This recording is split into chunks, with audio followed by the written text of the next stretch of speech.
He'll tell you. He'll tell Ross.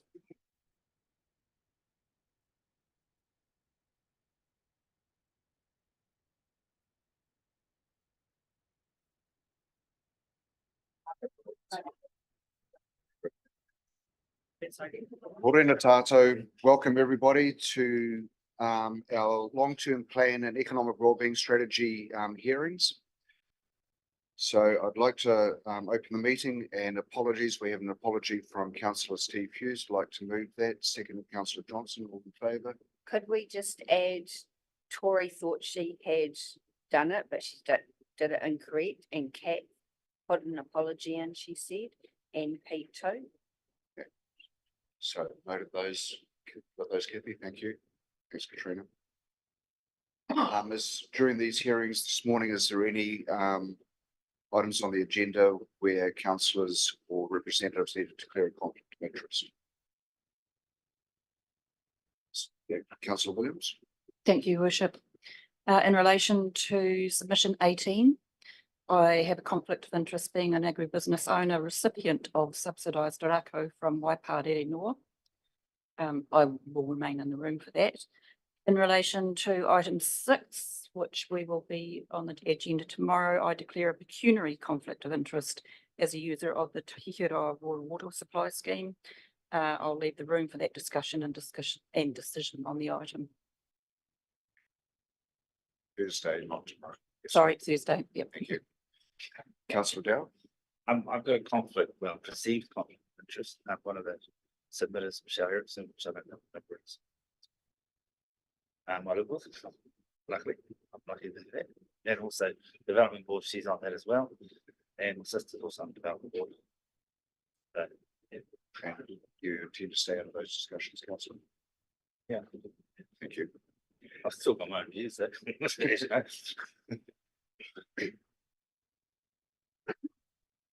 So, Councillor Christensen.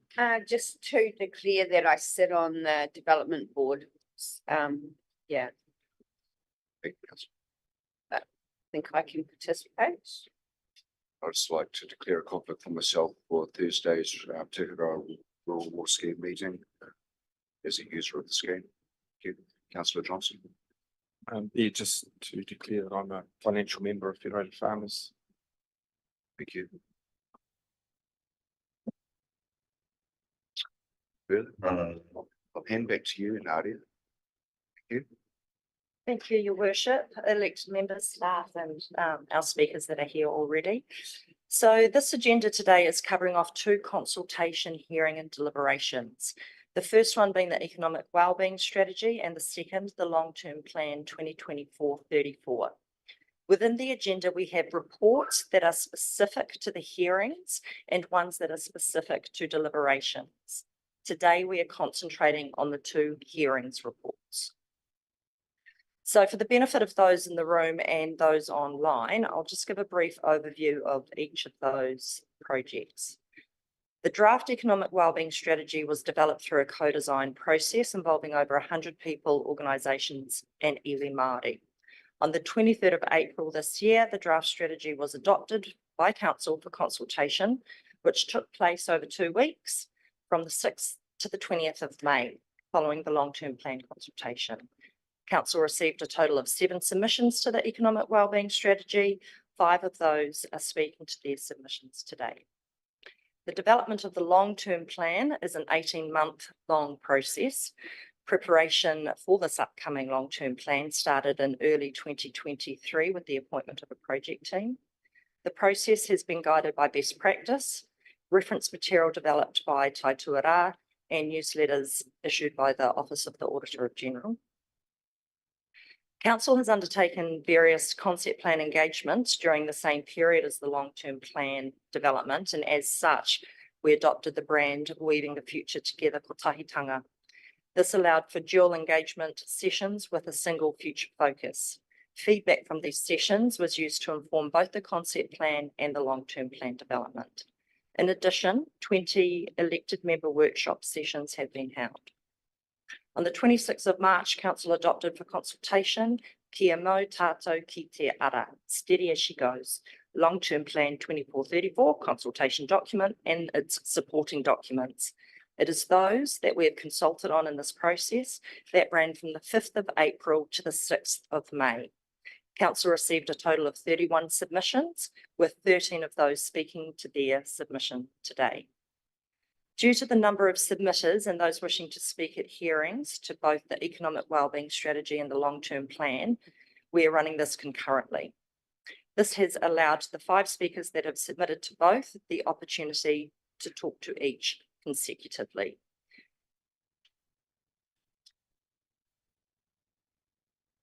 Right. Individuals and sorry, I ran over that earlier before we started. Right, so you will notice on the bit of paper that I showed you earlier, we have varying times for different speakers. That has come about through individuals being allowed a 10-minute slot, organisations that we fund 15 minutes, and those that are speaking to both the long-term plan and the economic wellbeing strategy were offered an additional 5 minutes to their allotment. The exception to this one is Michael Woodward, who submitted to the long-term plan as Federated Farmers and to the economic wellbeing strategy as an individual. Therefore, we are treating Michael as 2 different speakers.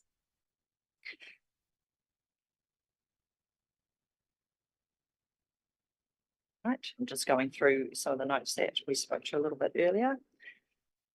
Staff are taking care of our speakers while they wait in reception, showing some Ōtorohanga manaaki. They will be communicating with the team supporting His Worship, who will let you know who is presenting. And please note that speakers may be presenting out of order to the list that is in front of you. Waitomo are also holding their hearings today.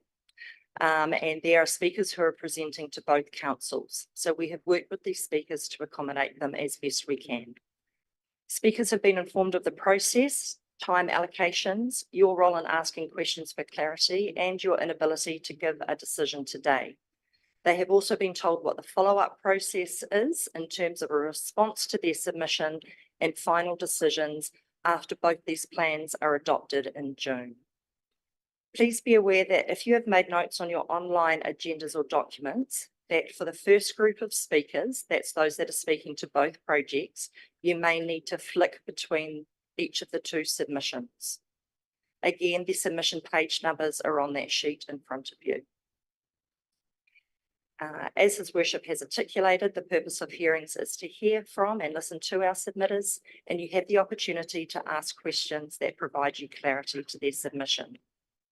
Following the hearings today, His Worship will adjourn the meeting, and then we will reconvene the same meeting on Thursday for deliberations.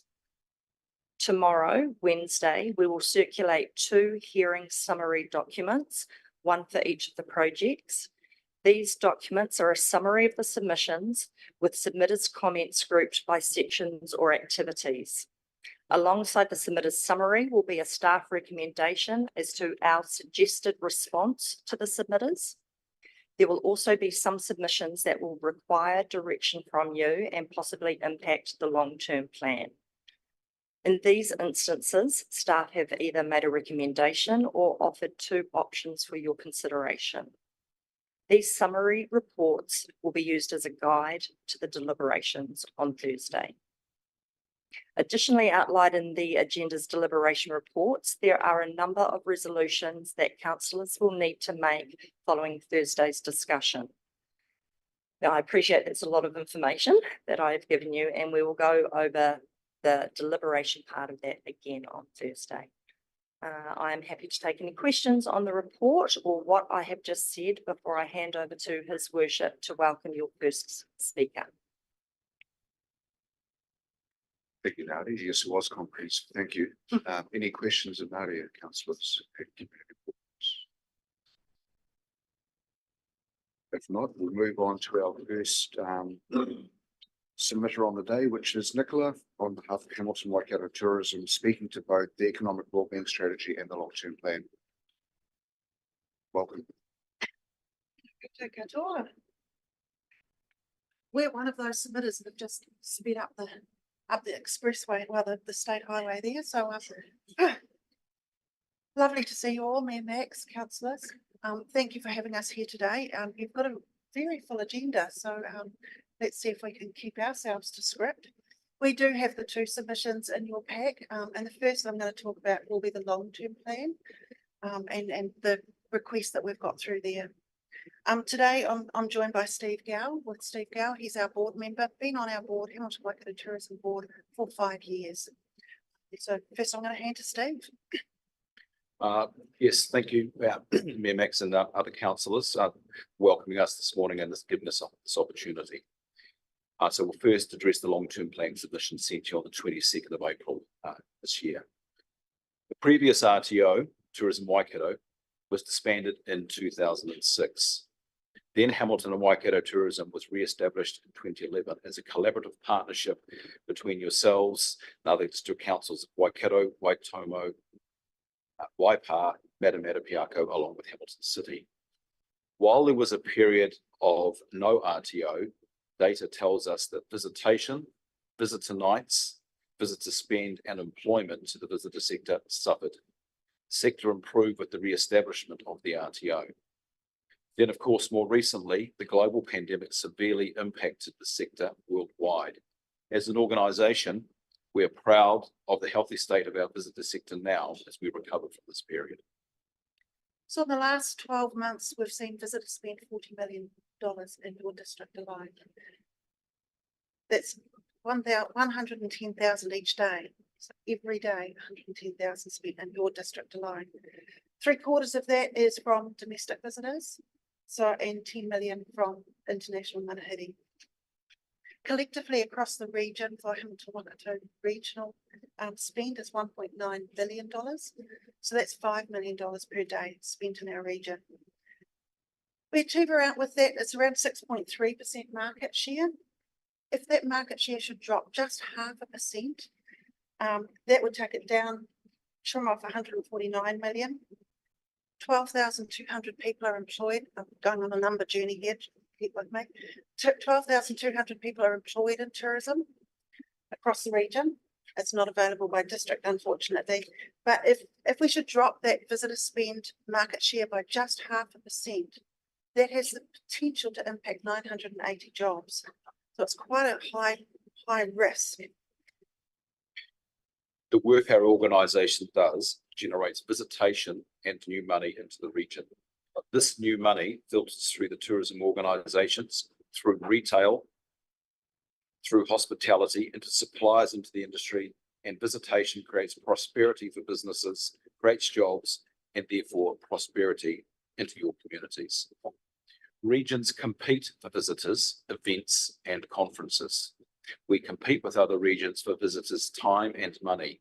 Essentially, the visitors have a choice as to where they go and where they spend their time and their money when on holiday. We need to make sure your region is on their list. As you will know, some of our partnering councils are proposing funding reductions. The initial proposals have the potential to result in a 40% reduction of the HWT budget. We hear now that some of our councils are already reconsidering based upon the hearings held to date. However, a reduction is still evident, although it may not be as dire as the initial 40% indicated. However, our stance remains that any reductions will weaken our competitiveness and dilute our messaging and effectiveness. HWT is already funded lower than other regional tourism organisations. In fact, when comparing on a per capita basis, HWT is 28th out of the 31 RTOs nationwide.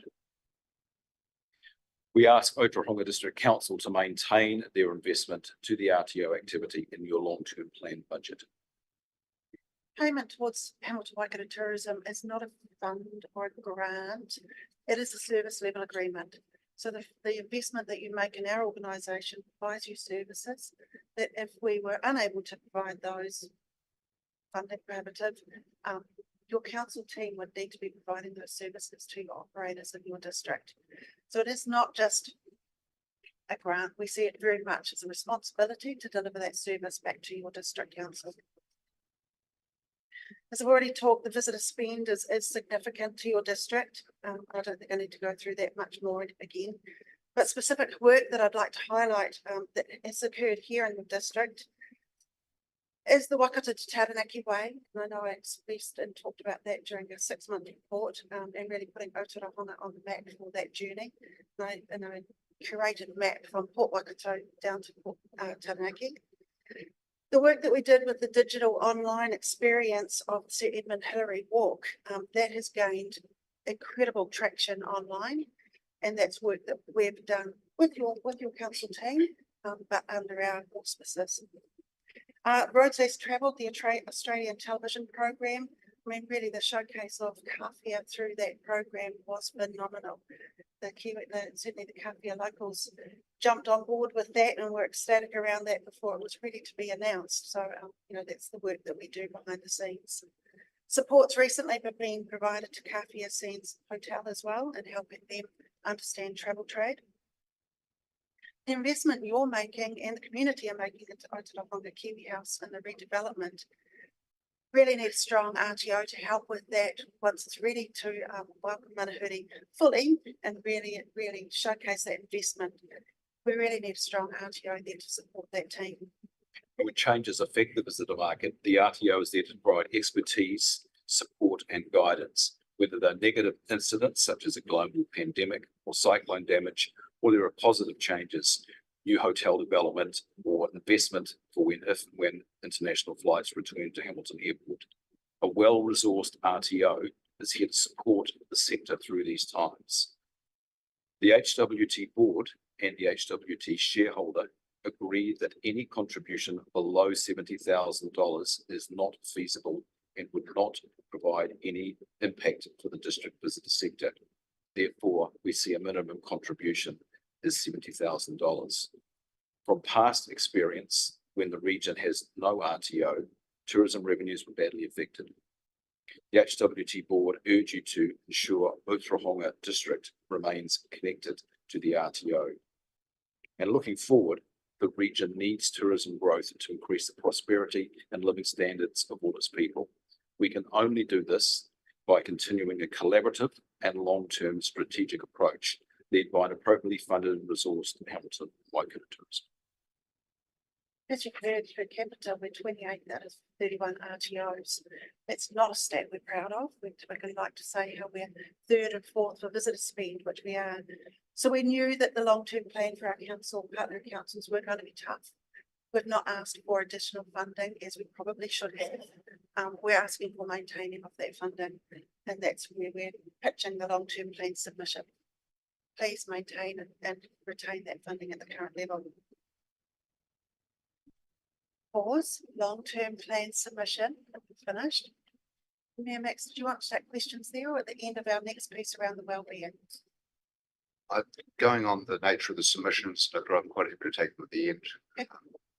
And if the councillors or community board members just reference which one they're asking questions to, good. Thank you. Thank you.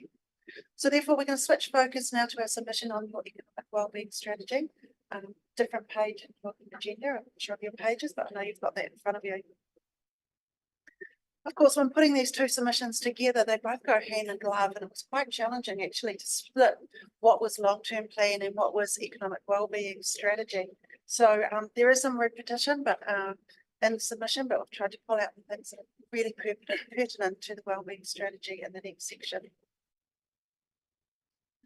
As pointed out in the strategy, Health HTL have provided an accommodation report that we commissioned, and it did not support investment in accommodation infrastructure in your district, as visitors tend to be day travellers or visiting friends and relatives. So that's in that report, and it's also mentioned in the wellbeing strategy, the economic wellbeing strategy. However, the report has highlighted the benefit of the new Sands of Kawhia Hotel development and 46 properties listed on Airbnb who have an average occupancy rate of 53%. What's not in your strategy but is in the report, the accommodation report, is that highlighting the need for extra accommodation, commercial accommodation, not just Airbnb, to service visitors to neighbouring Waitomo village. This could be located anywhere between Ōtorohanga and Waitomo, and we know in the past there was a business case for such a development in between the two districts. This is an opportunity that your district could grasp for your community. The strategy states that tourism is not likely to contribute to local GDP in a significant way. But visitors spend $40 million in your district. This is new money circulating through your district and creating jobs. Without visitor spend, are the businesses here in town and Kāwhia viable? Does Kāwhia petrol station, dairy, or takeaway shops survive with resident expenditure only?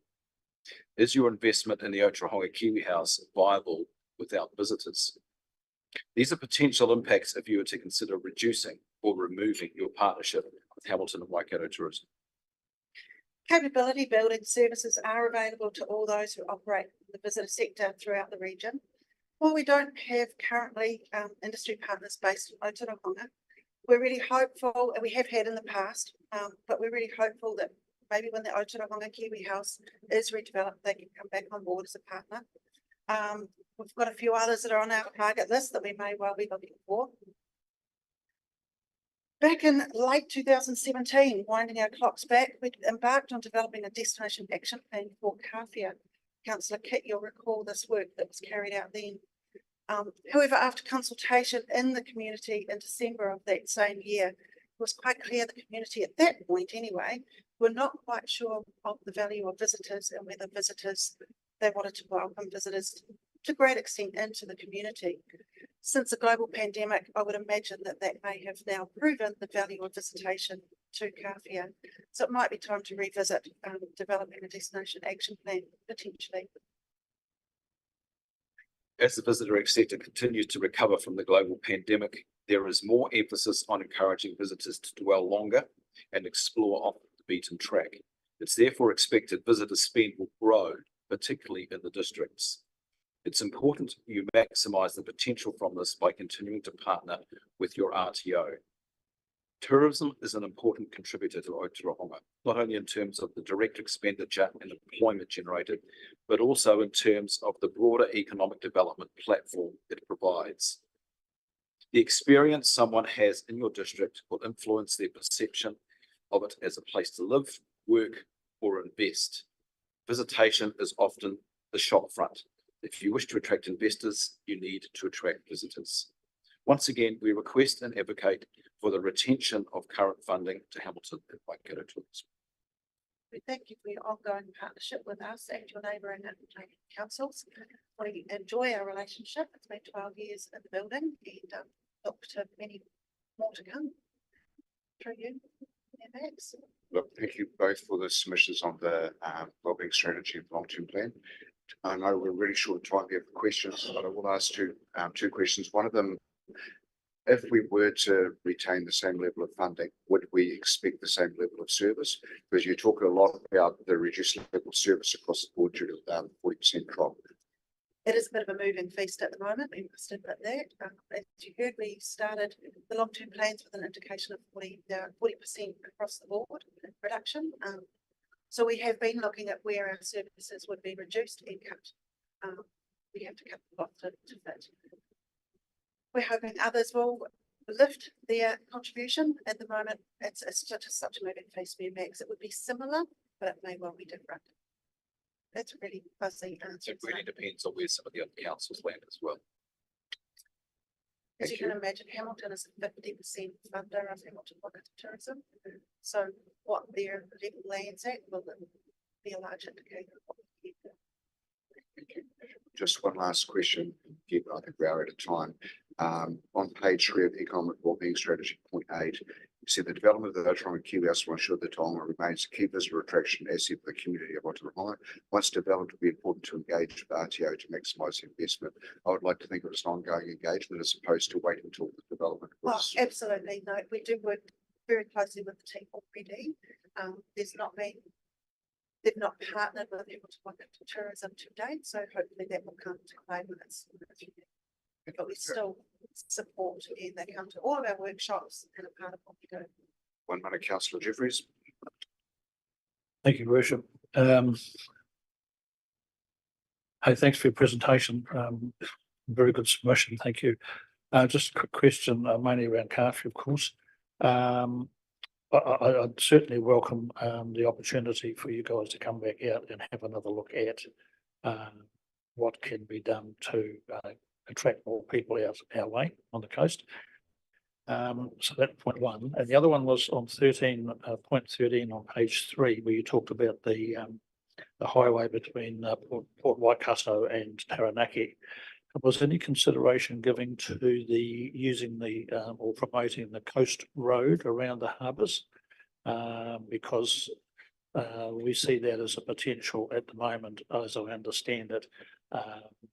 Hire buses and so on can't use that route. We highlight those roads cautiously. Not all of our international manahiri are able or should be driving some of those roads, but the road between Kapia and Aotea is on the map. But some of the metal roads we promote very cautiously.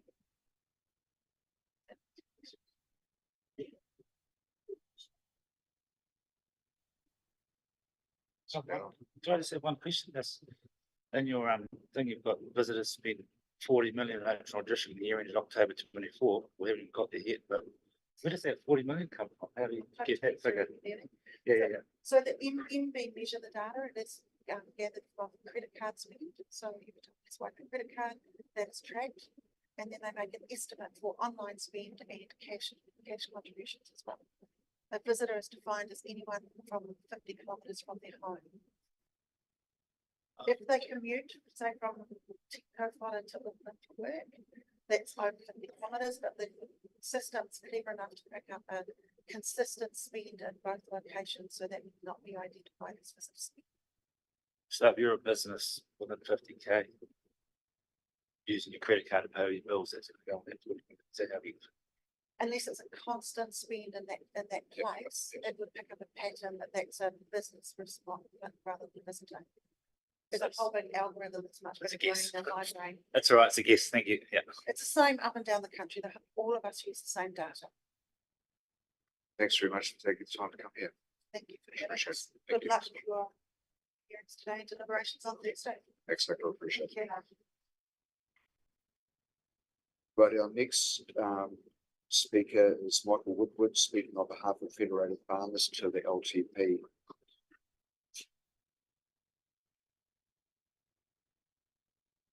Michael, what we'll do on this is you've got 10 minutes on both your presentations. So if you're speaking for 5, then that leaves 5 questions, 5 minutes for questions at the end of it. If you speak for, you know the story. We do the math. No worries, I'll make it quick. So welcome. Thank you, to the Bishop, the Mayor and elected councillors. My name is Michael Woodward, and as Chair of the local Ōtorohanga branch of Federated Farmers, I'd like to thank you for this opportunity to present to you today in regards to the long-term plan put by the council. Federated Farmers base a lot of our arguments on the considerable costs and rates to our farming visitors and backers, and the failure of property value to reflect the incomes of our farmers and their relative ability to pay. We have the ability through our national networks to see what works well in other councils and where issues can be sorted through looking at those outside alternative ways. While we are disappointed by the rates increases in the current environment, it is understandable, but we believe that the long-term plans reporting masks the true cost to ratepayers of the significant cumulative decade-long increases that have been proposed. Giving individual landowners their exact expected rates is practical. Federated Farmers believes that the model $2.3 million value farm used is on the lower end of the scale for the farms in this district, and not particularly reflective in the average farm and rate pool that will be sent out. The farms in our local area have a wide range of value and size, and more visibility on a per hectare or land use rate would ensure people have more information on individual rate expectations going forward. As indicated in our submission, we believe using a system similar to that of the Hastings District Council would assist the council to have that differential targeted rates, which more fairly reflect the weighting of land use and the rates influence. As well as a differentiated rate for landowners, Federated Farmers would also like to see that the council ensures core functions are prioritised and that other peripheral activities are reduced or removed to ensure all ratepayers aren't subsidising nice to do's in the current tough economic climate. In regards to the depreciation rating reduction, we're worried that underinvestment now may lead to increased future rate rises. Without a clear indication of how and where the money is spent on repairs of the council's utilities, it's hard to see how underspending here is not impacting the council's core maintenance spend. Federated farmers were pleased to see the proposed adoption of rates for emissions in the specific areas. While this is a step forward to realising different aspects of property and the external impacts the climate can have on property, we feel it could go further to cover some of the extreme events which we've seen across the country in recent years. This will ensure our affected ratepayers aren't adversely impacted by the event, followed up by rates when they're in the midst of a crisis. Lastly, with the ongoing growth of Ōtorohanga and the increasing subdivision around the town, we're concerned that the rural ratepayers may be unfairly caught by the neighbouring association to subdividers. The issue with this, as we believe, is that the property will be valued higher without any increase in productivity or profitability on your land. And it's the mere fact that a neighbour has subdivided into higher priced lifestyle sections. Federated farmers believe a look into what other councils are doing in this area would be beneficial to coming up with a rates remission policy where those increased rates are only initiated when that profit or that potential is realised. Most of it was all in the submission, but yeah, thank you for the opportunity to present on behalf of our local and national Federated Farmers members. So that's it. Thank you, Michael. Yeah, good submission, some really good points raised there, so I appreciate that. Any questions, councillors? Thank you, Worship. But the comment, Michael, around individual rates not practical to provide. Are you aware that the District Council staff go to a great deal of effort on the website? You can see current, last, history back to 2014 and the proposed rates. Yes. Once we've done our earlier deliberations. Sure. No, I wasn't, but at the same time, yeah, I'm reporting on something that it's been sort of that I haven't been as involved in the preparation of. So yeah. Yeah, right. so your members would take that back. make good use of that. Absolutely. In the report as well, are you accounting for in the comparison with the comparative growth between the CPI and rates that we're looking at different products, that some of the major increases that the rates have to deal with are growing at greater amounts than what the CPI is looking at for a normal consumer? Yeah, understand that, and I'll probably say is how much of that do our rural people get to benefit from some of those things that are, I suppose, going up in cost. So yeah, that's ultimately we don't being further away from central towns, we just don't use much of the facilities that get affected by some of those rate increases. So yeah. Hi, Michael. My name's Jo. Just wondering, you talk about subdivision and how that can affect you and unfair pricing on your rural properties. There is a few farmers that are subdividing and still subdividing now. Yes. So Yeah, and I believe they need to be rated accordingly for that. Or sorry, Feds believes they need to be rated accordingly for that. But until their property has been realised as a subdividable property, and they've gone through that it's still only worth what you're actually earning off the farm, not the proposed value in the future. So when are you proposing that they are in the changeover stage of that? Yeah, like as soon as they, I suppose, are in negotiation with council around reclassification of land or going to shift the title, that's when I believe they should fall into that area of being rated to the lifestyle side of things versus the rural, I suppose, typical rating structure. And that's what Hastings has got within their rating system. Yeah. Do you know by any chance what the time frame is? No, I don't, sorry. Okay, thank you. Any further questions? Thanks, Michael. You can take on your Federated Farmers hat and stay sitting there. And I welcome Michael to the front here. And everybody, page 67, with Michael talking to the economic wellbeing strategy. Thank you. Yeah, so Mayor, again, and the council members, yeah, I'd like to thank you for this opportunity to present on the economic and wellbeing plan and principles. So my wife Susie and I and my 4 children, Kylie, John, Jack and Charlie, we farm about 170 hectares, 10 minutes south of Ōtorohanga, where we run dairy cows and goats and a fibre marketing and export business. I'm speaking to you today on regarding the economic and wellbeing principles and how they fit into the overall economic strategy. I believe the principles that have been created have real merit, and if used correctly, will set the community up well for the future. The concern I have is that proposed guiding principles may end up with the tail wagging the dog, so to speak. At the moment, I believe there's no current principle that directly relates to the financial sustainability of the district, and I believe, or the community, and I believe this needs to remain a focus, but it can sit alongside those other principles instead of leading them. To me, what we're after is for Ōtorohanga to be a vibrant, sustainable community. The wellbeing strategy runs true to the Golden Circle by Simon Sinek, for those that have heard it, and to this, to me, is our why, or why we do what we do. The how is the 3 areas that I mentioned in my submission around the cultural, society, environmental and economic, the 3 legs of the tripod that dictate these areas, and they're the key areas that we need to influence to make change if needed. They're still the key drivers for success for the council, I believe. And the guiding principles that you have created are what the implementation should look like to the public. But to me, they're not what the council should lead with when considering projects in the first place. And my worry is that they become the leading thought instead of the core basics to success. So my question to you is, how does the council proposing to use the principles? Is it a measure of the outcome or the initial concept? The balance between the 3 areas, that economic, cultural and environmental, need to be just that, in balance. This ensures that one area does not become out of balance, which leads to one of the others falling over. My worry is that the principles will become bigger than they were destined to be and will become the influence rather than be the outcome delivered. Which moves me to my second point.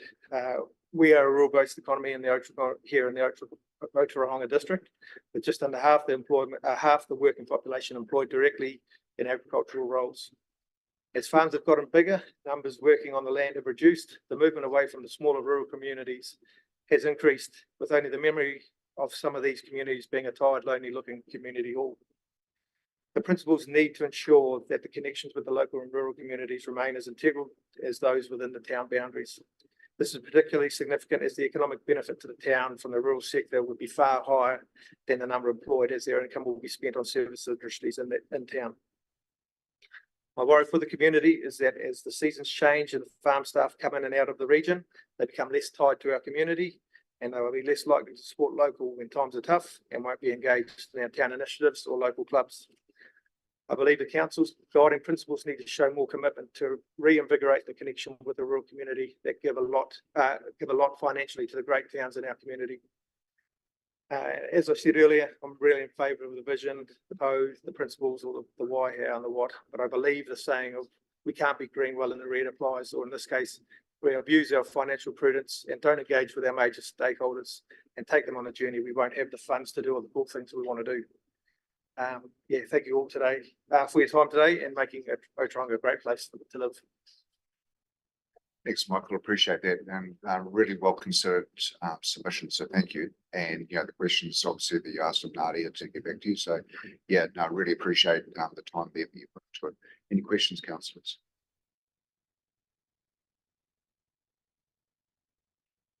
Everything looks pretty good, but certainly we'll consider that approach. Appreciate it.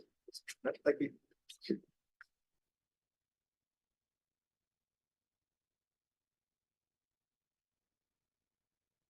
Yes, you may go right. Welcome to both. You've got 20 minutes here speaking to both the economic wellbeing strategy, which is at the first when you talk about on page 59, everybody, and followed up. So at 20 minutes, the same applies again, 5 minutes or 7 minutes, whichever, if you want questions at the end of each, or if you want to do the back to back and just answer the questions on the both at the end. Yeah. Okay. Awesome, welcome. Okay, thank you. Mayor Max and councillors, thank you for the opportunity to present today regarding the economic wellbeing strategy and council's LTP. The ODDB wishes to firstly thank the council, especially Nadia Gower and Tanya Winter, for their ongoing partnership and support. ODDB has made considerable positive steps in the past few years, and we can't thank council enough for its support and consideration of our key projects and strategic priorities. As you know, we're submitting today on the economic wellbeing strategy and the long-term plan, and I will hand over to the lovely Michelle. Tēnā koutou katoa. Thank you, Mayor Max and councillors for hearing us today. Just in terms of the wellbeing strategy, really from us, a huge congratulations on the approach taken to the wellbeing strategy. The co-design and leadership from council really did enable the community to have an opportunity to participate. Over 100 people involved in the process is a really good outcome for a small community. For us, the vision created in the wellbeing strategy is simple, clear, and aspirational.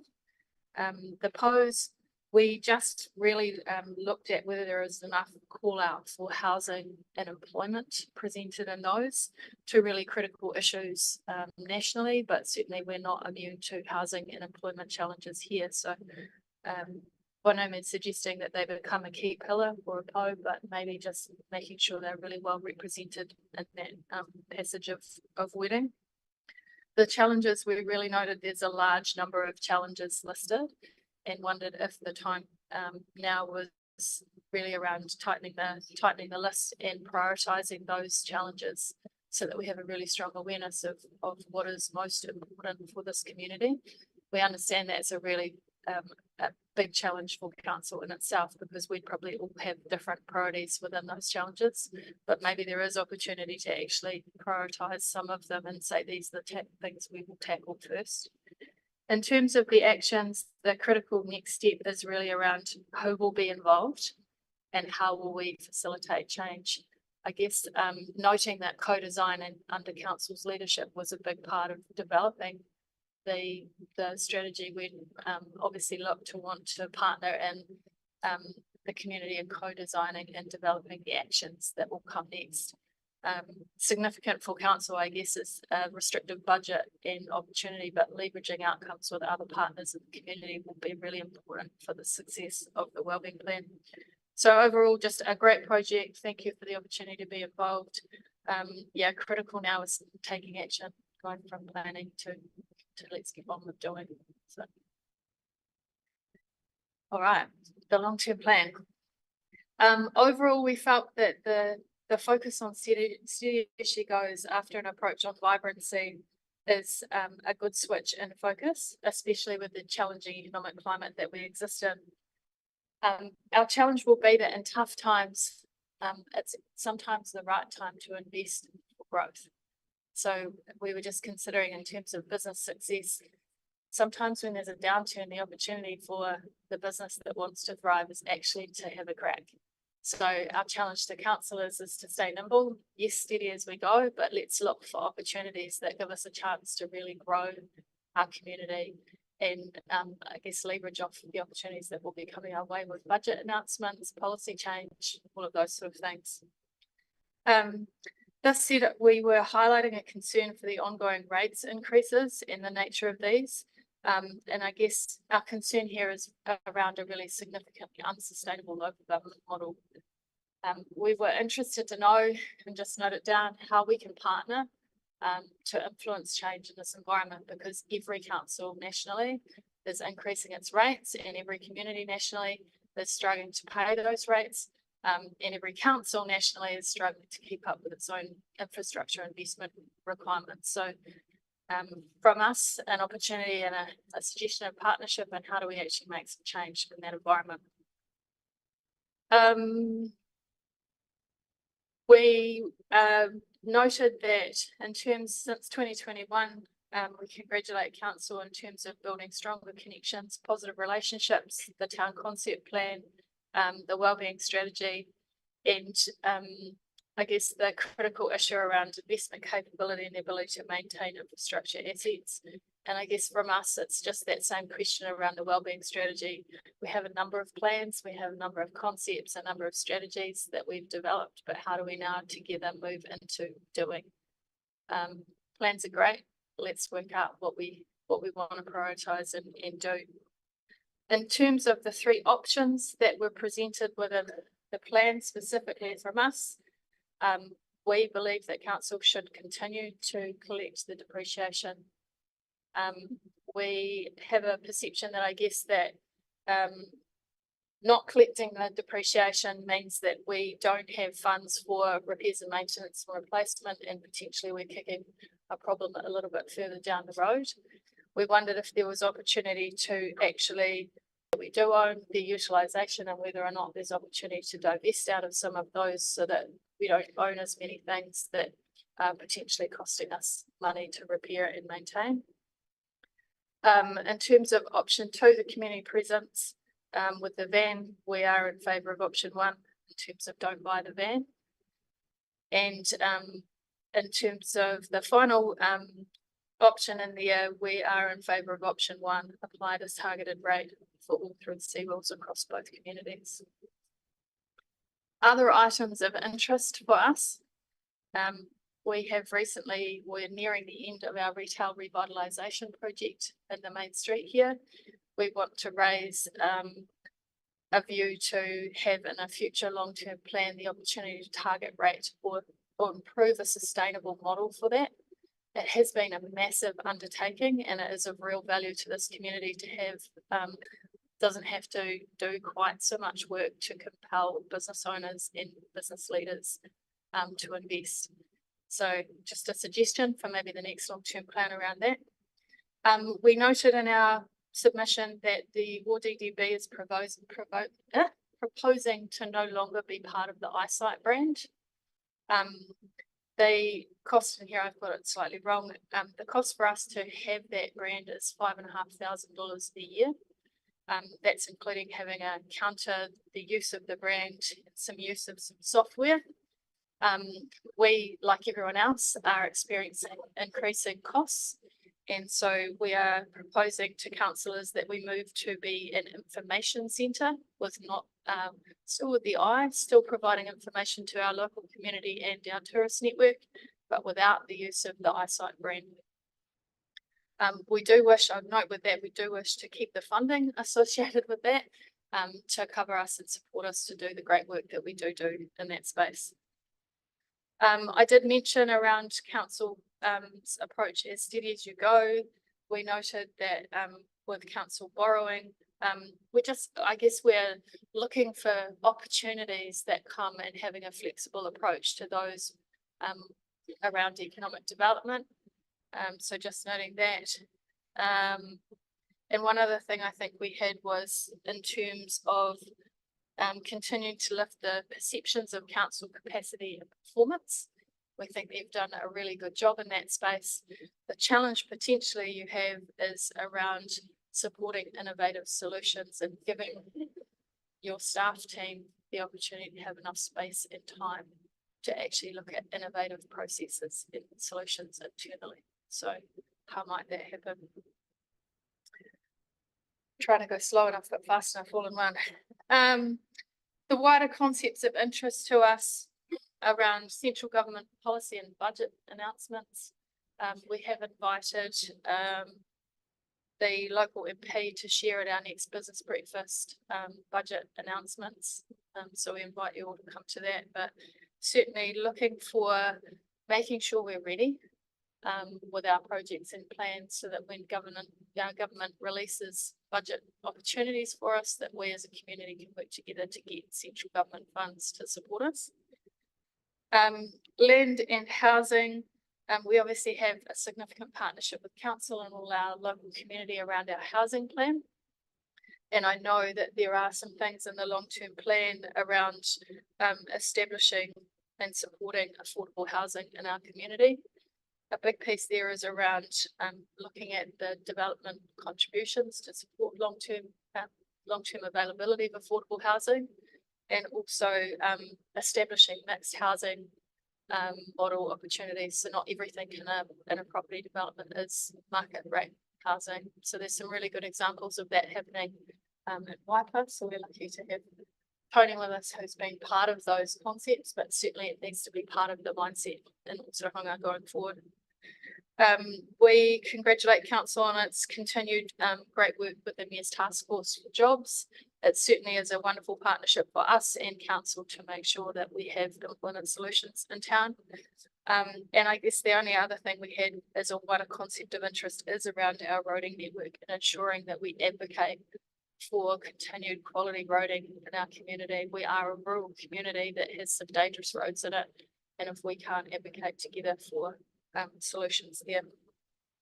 I guess the bigger picture for us has changed a little bit since our submission went in, with Tuaka announcing that it will close at the end of June. So our economic development function is no longer connected to a regional component. From us, we would I guess we're sort of sitting here saying we would like to retain the funding that we currently have, but work with council to find the right solution on how to invest, if it's still there, the funding that was supporting a regional agency to make sure we get the best outcomes for our community around economic development. So that was a lot. Good luck. Hopefully there's some nuggets in there that people took an interest in, but yeah, thank you for hearing us. Yes, thank you. So thanks, Carol. Thanks, Michelle. And yes, there are some nuggets in there that are absolutely worth considering, and acknowledging the challenging times that councils have, the economic climate and the broken funding model. I think the point raised there, as you said, the co-design, the establishment of the different strategies and plans was absolutely true. And I think the co-delivery is an important part going forward. As our EDA, you've made great strides in recent times, which is fantastic. So thank you. Questions, councillors? And Michelle wants to cover the board. Yeah. Awesome. Thanks very much for the Thank you. presentation on both the economic wellbeing strategy and long-term plan. Much appreciated.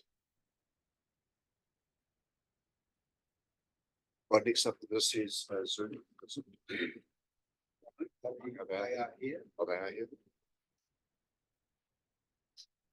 You see that? Man, the time is good. Welcome.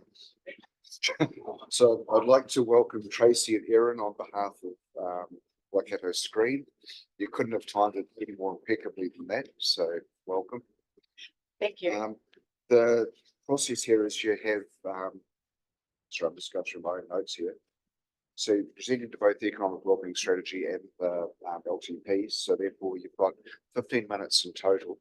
How you utilise that, the way it's been happening up until now, it seems that it's pretty much back-to-back presentations and open up the floor for questions at the end. So if you're speaking for 10 minutes or 12 minutes or so, then leaves you that time at the end to get the questions in. Thank you. But you have a presentation too, I believe. Okay. Is that? I think it's on the screen, ready to go. Okay. Look, welcome. Excellent. Forward. Kia ora. Mayor Baxter and Tēnā koe, councillors and staff. So I am Erin Griffiths and this is my colleague Tracy Hampton, and we're representing Waikato Screen today. So thank you for giving us the opportunity to give you feedback on your long-term plan. In the current economic climate, we know it's hard times and we're seeing the trend of councils pulling back from investing in economic development at a time when it's most needed. Skip forward. Our concern is this is the short-term gain with inevitable negative long-term outcomes, disadvantaging our region's businesses, taking money away from our regional economy. Waikato Screen is essentially an economic development agency specifically for film, and we are not currently a part of your budget, and we need to be. Okay, as a fairly new council, I will share with you who we are and what we do and the service we provide, because even though there's a current recession, the film industry is booming. Yep, please. Waikato Screen is our regional film office, is our region's film office. We are not for profit and we support and service the screen sector in our region. Our immediate team is myself in attraction and marketing, Tracy and our office manager, and Jack and Matt in the talent and sector development. We are supported by a voluntary and very prominent, well-known Waikato-based advisory board, each experts in their field. So what do? We attract and market our region as potential film locations. We facilitate relationships with national and international film industry, government, and key stakeholders in the Waikato. We connect productions to our local businesses to stimulate economic growth. We assist connecting productions to iwi, hapu, local communities to ensure our cultural sites of significance are managed with care and local community are informed and have minimal impact. We host workshops to upskill our people to be job ready and to connect them to paid work. And as a byproduct of our work, tourism increases and opportunities are provided, like Hilton. So why have a film office? The international film industry spends an average $3.3 billion annually in our country. Auckland alone boasted a $1.5 billion income last year. With such close proximity, we cannot afford to miss out on being part of this thriving industry. Often this is new money injected into our regional economy from outside of our region and outside of our country. Waikato Screen provides the necessary resources, information and connections to a global market ripe with opportunity. With the hard work from the Waikato Screen team, we've already grown our piece of this lucrative pie. So what is this industry worth to us? So you have a little bit of a breakdown. Have a little bit of a breakdown. The average budget for a medium-sized production is about $125,000 per day. And a simple commercial is not much less than that. And the screen sector includes TV, streaming series, documentaries, music videos, and much more, and they are all spending.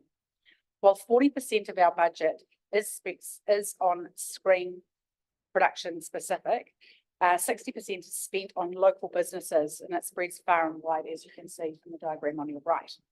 It shows examples like 8.9% is for, the budget is for travel and transport, and 8.2% is for construction, and that's our rentals, taxis, builders, construction companies, building your mitre Thames, etc. So there's really huge money in this industry.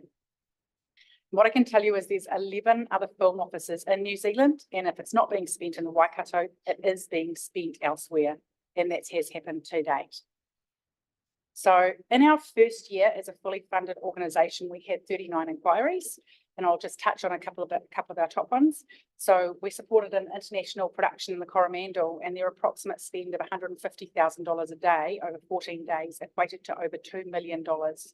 Over 400 people were involved, and many locals were employed, including acting as warriors. We had the Japanese Beyond Goodbye series that doubled Raglan Hawaii, and they spent $425,000 on a range of businesses in their 4 days while they were there. In cafes, restaurants, accommodation, security, traffic, and they engaged with the community, iwi and hapu, paid for locations and services, and employed over 100 locals during their visit. There's just been a well-known production in Huntly, and initially they were going to bring everything and everyone from Auckland. And along with our services, we really strongly encouraged them to spend locally, and that resulted in 200 crew being accommodated in Tainui hotels. And I personally convinced a documentary to change locations from Auckland to Waitomo because it was a better place. But that was over $100,000 spent in a short time. And the Gone series is back with another anticipated $1 million spend in our region. We've demonstrated our ability to deliver tangible returns, and we've assisted with bringing millions to our region. That's why we need a regional film office. We've fulfilled all the agreements and that we said we would, delivered all of the results we said we would, and we've laid the groundwork for our first full success in our first year. We've facilitated many productions, increased filming in our area, established a crew directory, over 100 professionals, created a regional image gallery, And we've provided regular updates through newsletters and social media. We represented our region at multiple forums, and we've even delivered a stunning new show reel for our region, and that's early. This isn't about potential, this is about proven results. With the work in the pipeline and the latest news of the return of Peter Jackson's new Lord of the Rings, and currently we're actually working on pitching a film using your region right now. We will keep on delivering, providing we're in the position to do so. Next slide, please. So all we have done would not be possible without the generous funding from councils. So thank you for your support that we've from your council through the community funding and contributing to our first year of our organisation. As you can see, our budget is aligned to purpose, and we have no shareholder payouts, no physical overheads, and we keep our budget super skinny. Our funding is split between the regional council, territorial authorities, community and industry grants. So our request from you is the continued support of your awesome staff and the elected members who have championed Waikato Screen. We're only asking for a $3,000 contribution for the multiple services. We've kept this to an absolute minimum so it is achievable for your budget. We need all the councils within our region to participate. This will assist with our match funding for the Regional Development Fund, which is our largest funder, and we need your support so we can be a collaborative, coordinated and have a uniform approach to the screen sector to become a more film-friendly region. So please include us in your long-term plan, and thank you for your time. Awesome. Thanks, Erin. Thanks, Tracy. It was great submission too, so thanks very much. Councillors, any questions? Hi, kia ora, my name is Jo. Do you have any ideas, I'm sure you have lots of ideas, about, what was I got it right down here? The movie industry wants to come to our area in the future. Have you got anything as an example that you know of? In the wider Waikato, since you're from Raglan, the Waikato district? Well, we've got the Gone now. We've got two that are the Gone, that's in Te Aroha. That's based in Te Aroha. We're pitching for a film right now, which they're looking to film at the end of this year and end of next year. So when we work with the New Zealand Film Commission, or if producers come to us directly, we go and they might say they're looking for a particular look, and we've said that we believe Te Koiti and Ōtorohanga could be together that would cover all of their locations that they require. So we've put a pitch together with a load of photos and all the information, the service providers and the businesses that they should contact. Within Waitongo, when they came to that area there, what's the average time that they actually stayed in Waitongo? That was like a or around Ōtorohanga, or? So they actually stayed kind of out, no, they stayed in the Waitongo area. They did a lot of filming out Pew Pew and out the back. So that particular one, they stayed 10 days. So it's I would say like the Gone was only there. They only had 3.5 days of filming. Oh no, sorry, that was Beyond Goodbye, was 3.5 days of filming. But the build up to it and also the takeaway, the large one in Huntly, they had builders there for 2 weeks before their 3 days of filming. The Gone is the kind of filming you want. That's a location series, and a feature film that's all on location, which is what we're looking at the moment. That's when they're there, and they can be there for up to 6 weeks. Thank you. The data collection, is there any crossover, do you know, between your the economic figures that you're, like the income that you're providing, and the figures that MB, that Waikato Tourism are using that come out of MB, like for credit card spend in our area? How do you differentiate? We have like an industry calculator that we've used, and what we do is we work out the amount of people. So there would probably be crossover with their figures. Ours are just specific to each production. So I can't tell you right now what filming is in our area because we haven't got funds actually to obtain all of that really comprehensive information. It's all expensive. So there's a good chance that in the 40 million that comes out of MB, the credit card spend is actually what you're using. Oh, absolutely. Yes, thank you. Yeah. So what we do is we break down how many people are in the crew, how many days they're staying, what per diems are, and we work out the location costs. And we usually give a fair amount of that information. But we can't also get the exact spend because that's their private information that we can't always obtain. So given that they're short, sharp boosts, then probably not going to show up in an algorithm that's looking for regular business I have transaction. tried before and it was difficult, yeah. No, that's right. Thank you, Councillor Johnson. Yeah, thank you for presenting to us. Just the, you mentioned that your request is for 3K. I was just wondering what's the total? And is that just back contributing to wages for your organisation? We've gone to across all the LTPs for the region. We've got, it's a total of 156,000 that we've asked for, and that reflects the match funding from Waikato Regional Council for this year of 150,000. And then additionally with the written funding for a lot of industry grants on the so we're not completely reliant on what we've asked for, we necessarily receive. A lot of those community grants that we've right funding for are for workshops and for EV engagement, and these are additional to our operating costs. So they allow us to do more projects throughout that year. So that's about the kind of figures that we're working with to give you an idea. Awesome. Thanks, Erin. Thanks, Tracy. Appreciate it. Are you ready for my wellbeing one? Oh, yes. Economic and wellbeing. It's 3 minutes and 40 seconds. Okay. And there is no slideshow. Okay. Now I sat quietly through Erin. Didn't you? I was Okay, really go good. for it. All right. Tēnā koutou katoa. Thank you for the opportunity to present the potential economic and wellbeing contributions that Waikato's Green can bring to our community. I'm Tracy Hampton, Film Office Manager of Waikato's Green. I'm excited to outline how our green sector initiatives align with your draft economic wellbeing strategy, aiming to enhance community wellbeing through creativity, skills, development, and cultural connections. First, let's discuss the economic benefits. The green sector is a substantial driver of economic growth. Waikato's Green has the potential to attract film and television productions to our region, which can result in significant economic injections. These productions spend on local services such as accommodation, catering, transportation, and construction.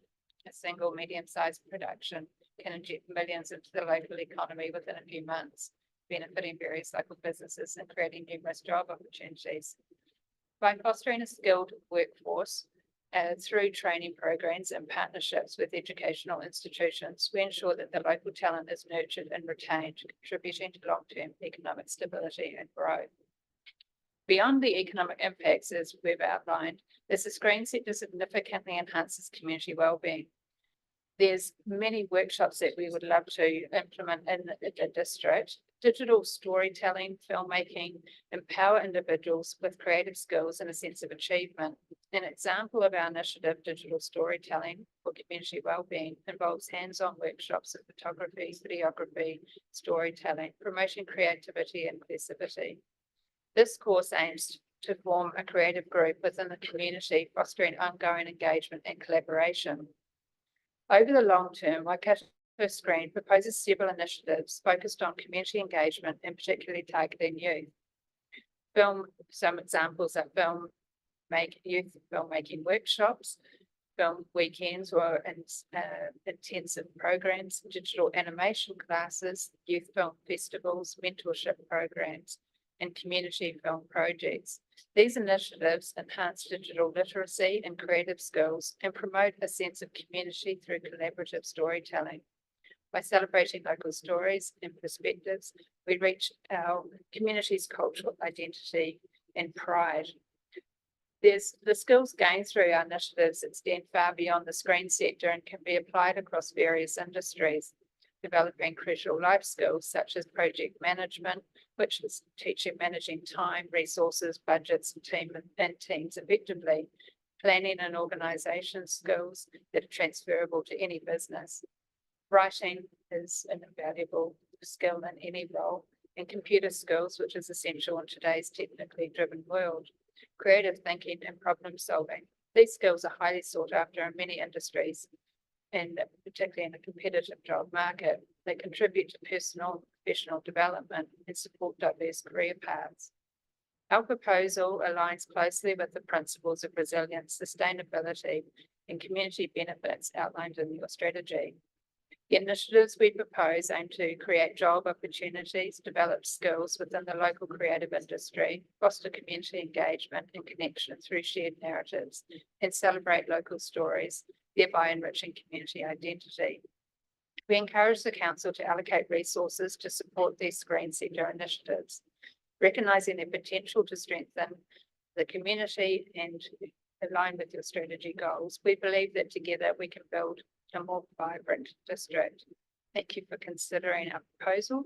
Waikato Scream is committed to partnering with the council and local stakeholders to realise the vision of a prosperous Ōtorohanga. We look forward to developing this proposal further and contributing to the positive development of our district. Thank you, Tracy. Great way to finish. Fortunately, there is no time for questions now, but yeah, really good that there aligns with certainly your submission as well, what you're saying. So, Thank you. thank you.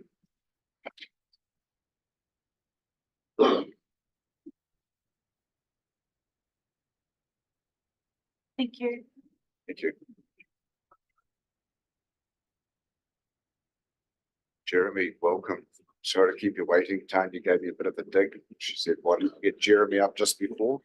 And I said, because on my list, he's just the last one before lunch. And I don't mind being the last one. awesome. Welcome, Jeremy, on behalf of Creative Waikato. Thank you. So we're doing two back to back. Well, I'll try and Yeah, do the two back to back and we'll open up the questions at the end, Jeremy. The same principles applied, 15 minutes total, 5-minute warning bell. I don't know what the warning's about, but it's a 5-minute reminder. I'll be warned. Thank you. Kia ora koutou, ko Jeremy Mautoko ingoa, ko kai whakahaere a hui te toi Waikato tēnā koutou, tēnā koutou, tēnā koutou katoa. My name is Dr. Jeremy Mau, I'm CEO of Creative Waikato. So I know that this is a full day of submissions and hearings on various things. And so this is first part is on economic wellbeing strategy. I'd like to start by acknowledging council and staff for your work in going through the community engagement, co-design and visioning process. We certainly support the vision for the people and environment across Ōtorohanga district thriving with opportunities for everyone to live their best lives. You can see that this is an inspiring way to consider economic development in a holistic vision across the full community ecosystem. We support the vision to lift people up and enhance community development, and we know that arts, culture and creativity can serve as powerful tools positive community development, placemaking and growth. People want to live and work in a place that shares stories and inspires them and their whānau, and there is a great opportunity for this. The value of these things contributes economically, of course, but also positively contributes to social, cultural and environmental outcomes. Creativity, problem solving and curiosity are important skill sets for the future of work. Arts, culture and creative activity provide solid foundations for developing these skills in ways that are transferable to other sectors, working with other providers to ensure that creative elements are woven through skills development and education will provide additional benefits for the district. We support and encourage any activity that council can be contributing to that embeds creativity into learning development and spaces for play and accessing activity for young people. We also encourage council to look at how creative artists and organisations can support placemaking and use of council spaces to encourage growth opportunities in alignment with the strategy. There are some really interesting examples and opportunities of this type of activation in other cities nationally and internationally. Arts and culture are a significant feature of New Zealand life. The sector creates a substantial economic contribution to towns, cities and regions by creating jobs, drawing tourism and demonstrating the diverse nature of Aotearoa. This is also true of the Māori economy, and this is an exciting space for future development through Ngā Toi Māori and Ōtorohanga.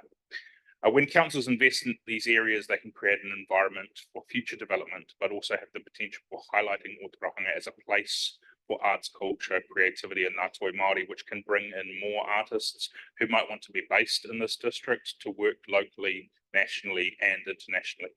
Research shows that arts activities can serve as components of high impact economic development programs by assisting in leveraging human and cultural resources to generate economic vitality through tourism, crafts and cultural attractions, through restoring and revitalizing communities by serving as a focus for civic redevelopment and cultural renewal, by creating vibrant public spaces for community connection integrated with natural amenities, resulting in improved quality of life, expanded business revenue base, and a positive regional and community image, and also contributing to culture and space as a hub of innovation, both by improving quality of life, but also making communities more attractive to the knowledge-based economy.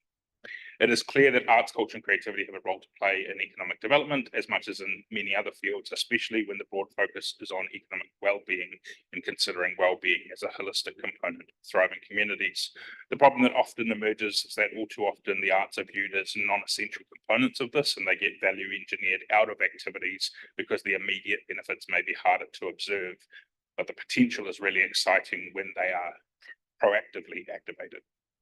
Creative placemaking is when artists, arts organizations, and community development practitioners deliberately integrate arts, culture, and creativity into community revitalization work. It can take time, ingenuity, and patience to ensure the integration of arts into community planning efforts, but Creative Waikato is here to help alongside the many talented artists and organizations who are already based and working in this district. So we're fully in support of the strategy and encourage wellbeing outcomes for the community, and are here to support that further activation in a council that already demonstrates a willingness to engage in community in this very way. Cool, number 2. So I'm going to start by acknowledging you again for your work in going through the long-term planning process. We want to commend Ōtorohanga Council for an LTP that seems to demonstrate a very strong care for people and community and understanding of the importance of wellbeing. We acknowledge that there's a lot of work to be done in addressing the immediate situation and need, but also acknowledge that this is an exciting and complex opportunity for you all to embrace the imagination of a long-term community vision. This is an opportunity to be creative and innovative and to reimagine our collective future through an acknowledgement of the nature of thriving communities. As mentioned, this presentation is on behalf of Creative Waikato, and we are a strategic regional arts organisation focused on creativity, wellbeing and people. We work towards a Waikato region that thrives with diverse and transformative creative activity. We work with communities to build capability, and we work with enablers locally, regionally and nationally to benefit access and engagement in arts, culture and creativity for all people. I take the written submission as read and happy to answer questions at the end. And then time of increased need due to economic pressures, social pressures, climate pressures, and more, we need to prioritize activities and investments that bring people together. Connected communities are thriving communities, and we encourage the council to prioritize investing and enabling local organizations as being the essential soft infrastructure of our communities. We acknowledge that local creative community organizations exist here who do important work in creating opportunities for people to connect with one another. It is in these spaces that we find opportunities to gain deeper knowledge about our culture, history, traditions, and whakapapa through artistic activity. The council has identified priorities for having a community presence in strong and resilient communities, and we commend this approach. We know that accessible arts, culture, and creative activity directly contributes measurable shifts in community connections. In fact, in some recent work, we've seen that working directly with artists and communities has contributed a 40% positive shift in community connection. We know that there are a number of local artists and organisations who are already doing this important work. We also acknowledge the various strategies in development, including the economic wellbeing and future art strategy work, and want to highlight the broadest possible potential that the inclusion of arts, culture and creativity across the various areas of council work can have into the future. There's also a real need to support positive mental health in the district, and evidence shows that increased engagement in arts, culture and creativity has a positive impact on mental health. We know that access to these things in local communities can make meaningful contributions, but this contribution means continued financial support, community capability building, and more access to creative spaces in all local communities. And there's really exciting potential for the council to continue to prioritise these things in future planning. We've been part of discussions in the past few years about strengthening the role of arts, culture and creativity in the district and acknowledge some of the various threads of work that are already emerging.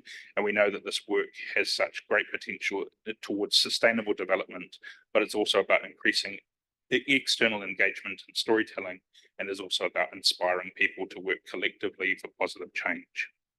Whether we want to understand the value of arts, culture and creativity through well-being, social cohesion, growth, economic outcomes, education, pride, innovation, civic engagement, mental health, physical health, there is a wealth of evidence that supports all of these things so that we no longer need to have any questions about the quality of this investment.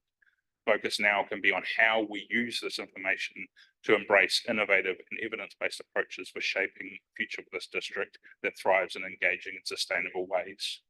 Supreme Court Justice Sir Joe Williams said no meaningful social change occurs without some filmmaker, some songwriter, some artist, some poet triggering the possibility long before anyone realizes what the triggering was. So as council meaningfully sets intentions for now and into the future, it is vital that you recognise the essential role of your local creative individuals and organisations in the well-being and resilience of your residents. This must remain a priority. The funding and return on investment into this area flows through soft and hard infrastructure in the local sector, and this is a sector that regularly makes each dollar go far further than its initial monetary value through the passionate support, countless volunteer hours, and in-kind engagement from local businesses and professionals. Also want to speak to the strategic connection between Creative Waikato and Ōtorohanga District Council. I take this time to remind Council of the Waikato Arts Navigator, which I have a copy of here that I'll leave with you, and also the Waikato Creative Infrastructure Plan, which is part of is an attachment to your submission. These are documents developed by Creative Waikato as a way to work with councils to achieve broader impact. We highlight these things and look to continue to grow the partnership relationship that we have with Ōtorohanga District Council, where we can work together to strengthen the continued development and implementation of these things with local communities. I know that our submitted documents are a lot to take in during a process like this, and so we are humbly offered to reconnect with council outside of this time-pressured process to work through things to better support the potential positive impacts for your local community.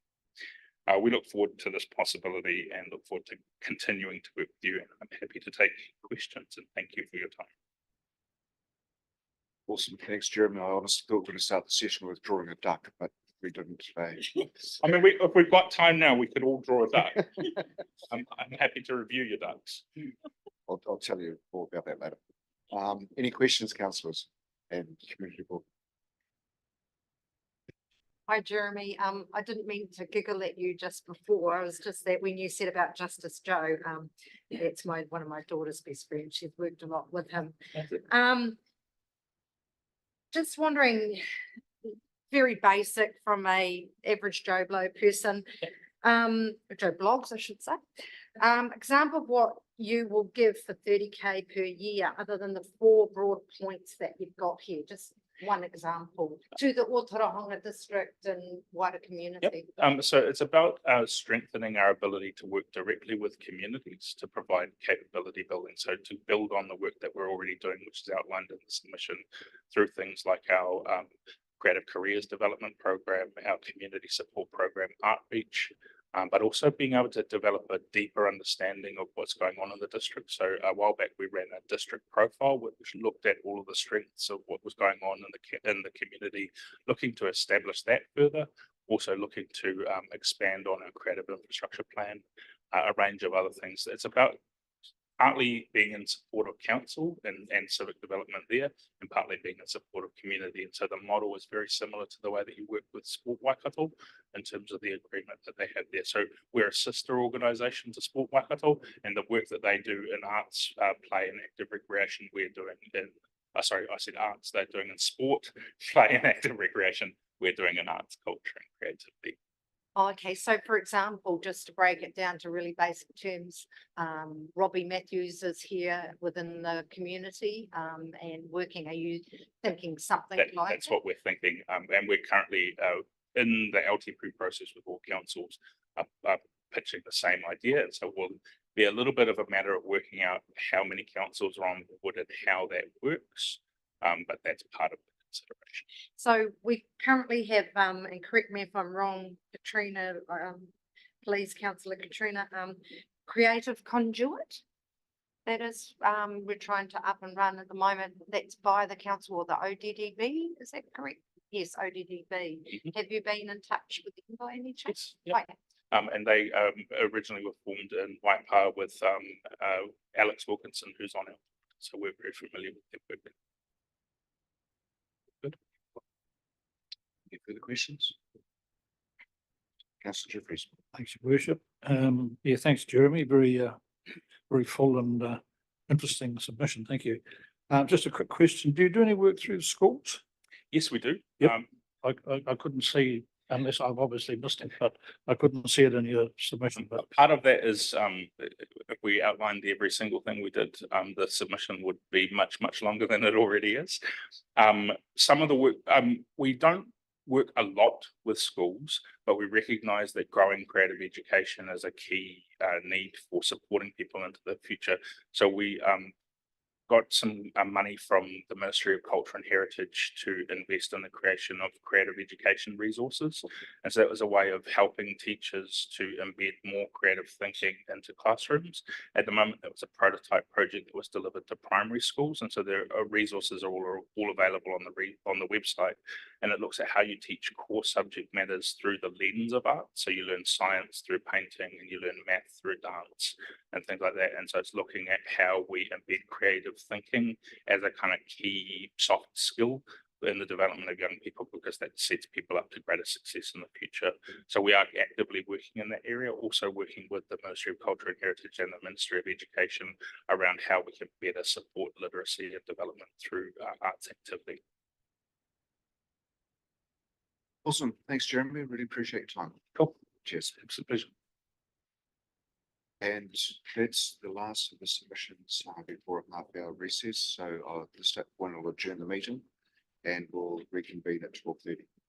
Thank you.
Kia ora tātou, welcome back, everybody. At this point, we'll reconvene the meeting to listen to the submissions for our long-term plan and economic wellbeing strategy.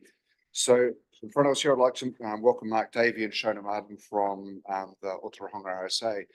How the program is working at the moment, you've got 10 minutes to speak to your submission. What Ross will do is he'll vigorously bang on this bell after 5 if that time is needed to remind you that there's 5 seconds left. At that stage, 5 minutes, sorry. Okay, we don't give you much time for questions around here. Okay, we'll go back to the 5-minute strategy. That works way better. And at that point, if you, that gives the opportunity for questions of you if there's any that's needed. So welcome.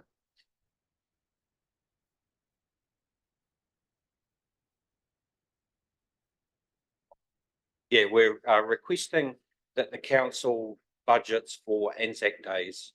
It's more for the road closures for everyone, the community, the kids, everyone. When we march up that street, as you know, it's just really amazing. And with the costs of the safety plans, the road closures, I don't know the costs. I don't have any of that. Could be about 8,000, might be even getting higher. I just think that the council, if they could just budget for that going forward, so that there's money there, and the poor team that I deal with each year with planning for Anzac Day aren't sort of trying to find money, so to speak.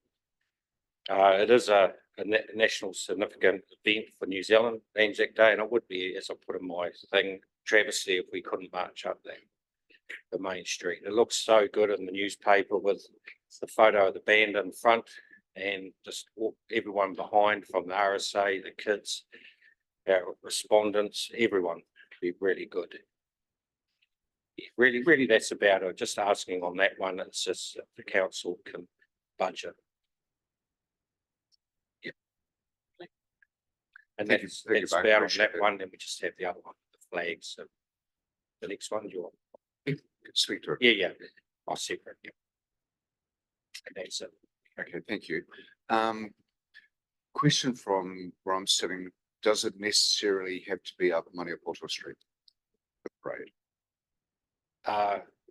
Yeah, well, because it's been done through the century, before my time of coming to Ōtorohanga, I just think it would be a travesty. It's, where else do we go? Where can we go from? Yeah. Not too sure. It's something we could probably it's just that our executive and that our members sort of really want to be able to march up Main Street. Thank you. Questions, anybody?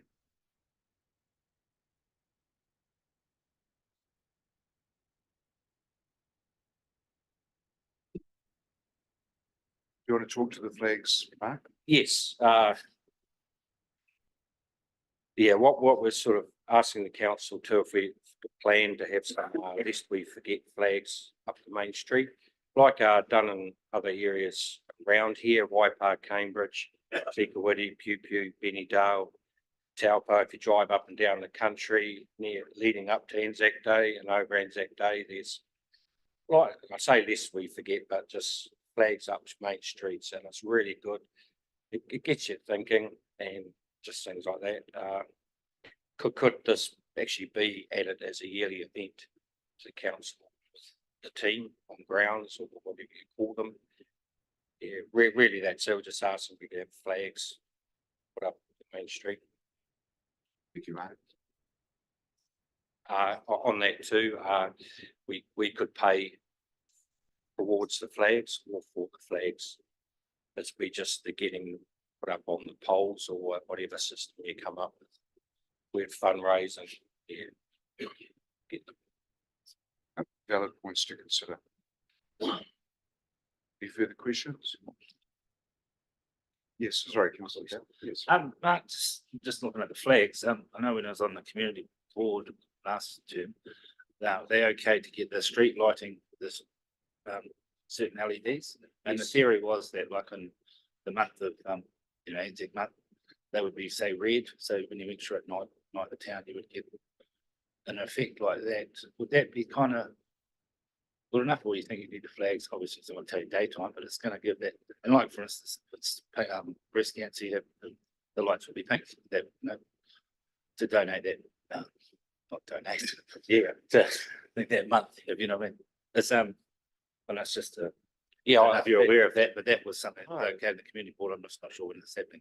it'd be a great way at night time, but yeah, right, probably the flags up during the day, just, yeah.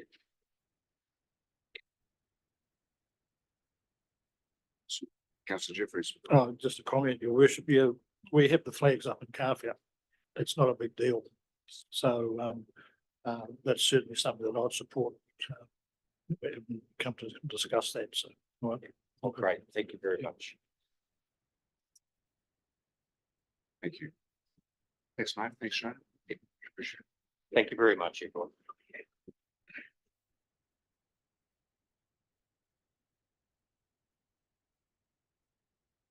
Just a reminder to councillors, please keep your questions pertinent to the submission and don't make any promises at this point. We're just listening to submissions where we go away from here to make deliberations.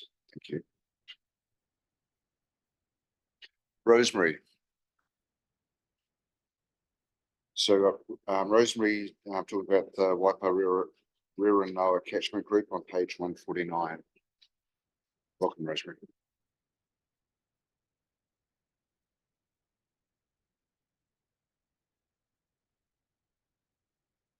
A very important part of our group. So good afternoon, everyone. Thanks for the opportunity to speak. And for some of you know me and some of you don't. So for those that don't, I'm Rosemary Davison and I'm representing Waipa Rira, and we're a dedicated catchment group. So I would like to share our story and actually ask for your support in taking our efforts to the next level. So I'll give you a quick overview of kind of where we've come from. And our group started with Te Kiti Marae and myself wanting to plant our riverbanks with native trees. In fact, if Gab was a bit happier with public speaking, she'd be doing this presentation, but I lost the argument, so you got me. But we both wanted to do this planting, and this is back in 2015, and we both very quickly discovered that actually it was too small. We weren't big enough to achieve any funding or anything like that, and it wasn't going to be possible. So we teamed up together, and I also rang a whole lot of local farmers, and we ended up with a 14-kilometre stretch of the river that was to be planted. And then we were big enough to get the funding, and we've carried on ever since then. So that's how we started. So that was in 2015. In 2021, it became apparent again that a lot more was required. So people kept ringing me and they'd be like, you know, can you help with planting this hillside? I want to fence off my gully. I've got a beautiful wetland, you know, what can you do? And I had to keep saying, we can't do anything to help you because all our funding was just for the main river course, the actual Waipa River itself. So at this stage, we thought, well, we better do this properly. We formed a committee, incorporated the society, and we applied for more funding, which we've been reasonably successful in getting.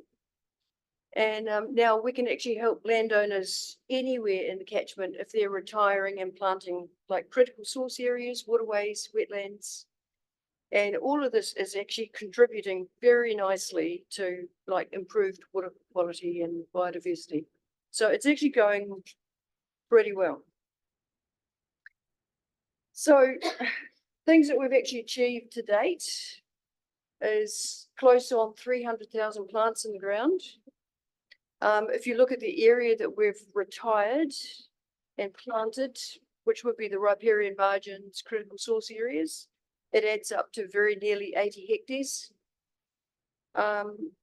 We're working with nearly 100 farmers and landowners, and we've got connections, really good connections with our local marae. Gabrielle does some of the water testing, and she's been saying that the quality is slowly improving. You know, we've got eels and invertebrate numbers are starting to rise now. So, you know, something's working. So the thing is, we've done okay, but now we've fenced and planted kilometres of the river and we continue to do so. But now we need to come in with maintenance. And we've got exotic weeds that will be a continual issue. And in fact, if they're not dealt with, it's not going to be a native river at all. They're very invasive. So to keep our native planting healthy and to develop areas for community use, we now need, we need to take the next step. And I'm only referring to the main river here. The farmers, when they put a block of trees or whatever on their own farms, they take responsibility for that. They nail it. But for some reason, no one takes responsibility for the Waipa River. It's like a no man's land. It's sort of public, sort of private, and everyone steps away. So this is where we need your support. We propose to employ a small dedicated team to maintain the riparian plantings and further all our restoration efforts. We've worked with New Zealand Conservation Volunteers, the Ōtorohanga Employment Hub, the Ministry of Social Development, and we've tried to explore options and identify suitable people, you know, to work in this space. However, we need a reliable funding stream. Because, you know, if we employ someone, we've got to offer them security. And you can't get a couple of really good people and then 6 months down the track, you say, oh, sorry, guys, you know, the funding's run out. See ya, bye. You know, that is just not fair. You can't do that to people. So we need some funding security. Our group has brought in very nearly $3 million into this space since 2021 and probably over 4 million since 2015. So we do bring money into the district. You know, we're not just asking for money, we actually bring it in as well. If council contributed $200,000 annually and a work vehicle, that would make an absolute complete difference. I know that that is a lot and it's probably unlikely because I know the budget constraints are huge, but some form of regular funding would actually get this off the ground. And, you know, we can employ young local rangatahi. Once the team was established, we could offer work, training, work experience for college students. Like we could really get young people involved in this. So it has like multiple benefits. So we bring the money in. We've got the local community behind us. We've got some handouts here and you'll just find pages and pages of support letters. No, iwi are an absolutely integral part of our team and we've got the results on the ground that prove that we can do this job. So council, I think you need to be part of this. It's an investment in our environment, our community, and in our young people. So our river, the Waipa, you know, it is not just a body of water. It actually is the lifeblood of our region because it's got huge environmental and cultural significance. It really, really does. We wouldn't be here if it wasn't for the river and water. It provides water for the town, sport and recreational opportunities, and is actually treasured by local iwi. But we can't just keep taking away from it, you know. Sometimes it needs to be cared for and we need to give something back. Now, New Zealand legislation requires local governments to give effect to Te Mana o Te Wai. And as far as I can see, this would be the absolute perfect vehicle for the council to get involved and it would fulfill that obligation. Anyway, that's about me, really. Thank you, Rosemary. Questions, councillors? Hi, Rosemary. My name's Jo, but I don't think you know that. I'm down Mangapiro Road, and of course, Mangapiro is quite not as big as Waipa, but quite a big contributory. Yep. Yeah. And just wondering, what funding do you currently get in helping you with what you've planted along the Waipa? Like when we first moved to our property 25 years ago, I've struggled to get some help from Environment Waikato to help even plant little bits of Monkapura Road. So just wondering what funding you are currently getting. So nearly all our funding money comes from the Waikato River Authority. And yes, actually the vast bulk of it comes from that. If we're working on the main Waipa River channel, the regional council adds some funding to that. And we've also had a bit with Trust Waikato. But the reason that actually we started up is that we could see the people, the little people, you know, not doing 10 hectares of your farm, because regional council will probably come and help you with that. But if you want to put in 300 plants on your little bit of riverbank, there's no help for that. And that's what our group does. So currently you said you've done quite a lot, 80 hectares. What length of the Waipa is that, say from where to where, just approximately? So my goal, our goal, is from town water take to Towers Bridge. And we have done 3/4 of that length. But the 80 hectares is, so we've got stage 1 is the main river, stage 2 is out on people's farms. And a lot of that hectareage is from local farmers, fencing off gullies, hillsides. So you're not Anywhere in the Waipa catchment is that funding from the River Authority allows us to work anywhere in the Waipa catchment. So you're not necessarily talking about along the river, it's to what's coming into the river as well. But for the work team that we need, that is the main Waipa River. Thank you, Rosemary. Appreciate the submission. Do you want?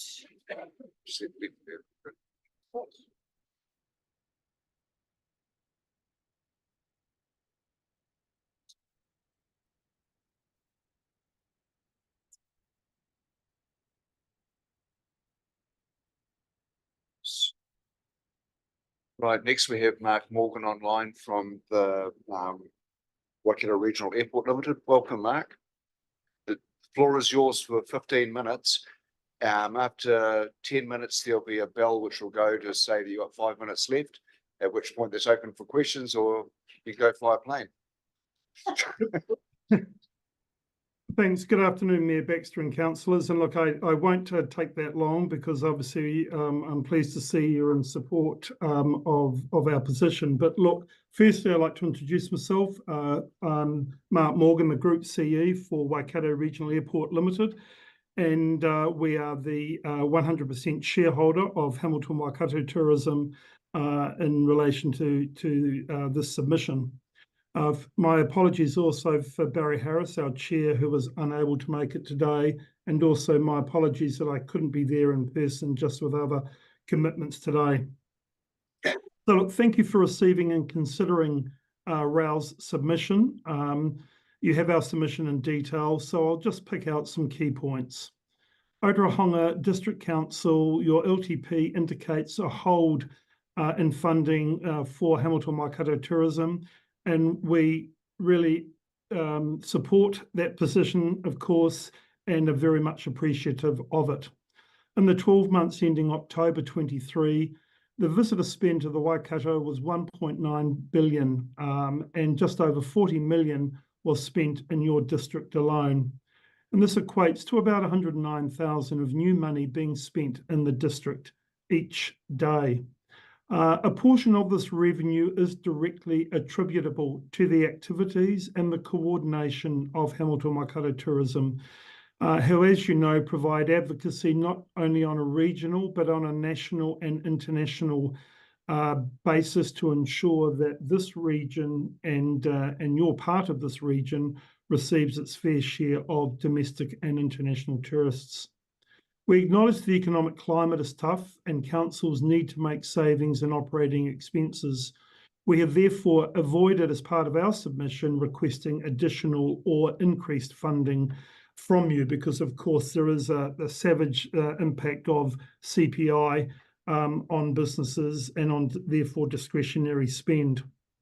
For every dollar invested into tourism in the region, there is a significant return, as I've alluded to, and we're pleased to see that Ōtorohanga is of the same mind, that an investment in this organisation is for the greater good of the region and not to be considered as an expense line open to reduction.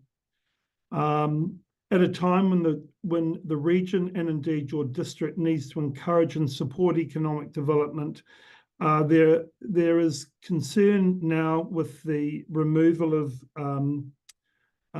Te Waka as the Regional Economic Development Agency, that we will be short on the ground in terms of agencies that can support economic development, and that's exactly what Hamilton Waikato Tourism can do. RAL currently provides financial assistance by way of a reduction in the commercial rent for its offices and cost savings for shared services. So we provide value of about 90,000 a year to Hamilton Waikato Tourism. We also provide support via the hotel we own and the airport, that are both industry partners at full retail rates to the organisation, valued at another 20,000. As the shareholder, we believe in the strategy and outputs from Hamilton Waikato Tourism, and our financial and non-financial support is without question. However, I would add that not all funding councils appear to be as forward-thinking as yours, and there remains a significant concern about the overall reduced funding to the RTO, and that will provide a challenge depending on the outcomes of your process and other councils' LTP processes. It takes years to build a team. There is experience and competency that could be lost to the region and the industry if some of the councils reduce their contributions and don't follow your lead. This LTP review has an unfortunate and detrimental impact on the team at HWT. The CE board and the board of HWT, along with the board of RAL, are doing their best to consider the structural impacts of any proposed change to funding and supporting our team through what is a very public process on their roles. We strongly urge Ōtorohanga elected members to continue with their planned hold of funding for Hamilton and Waikato Tourism, and really want to acknowledge that support you are demonstrating by this hold position is greatly appreciated by RAL as the shareholder and by Hamilton Waikato Tourism. And that's it for me, Mayor. Hopefully I'm within time. Thank you, Mark. Good seeing your face again, even with it being on screen. Any questions, councillors? Councillor Jeffries. Thank you, Worship. Hello, Mark. Thanks for your submission. Hey, Mark, if there is a reduction of funding from some councils, but you do continue with your operations, will you continue to pursue or otherwise tourism activities in those councils that aren't funding you anymore?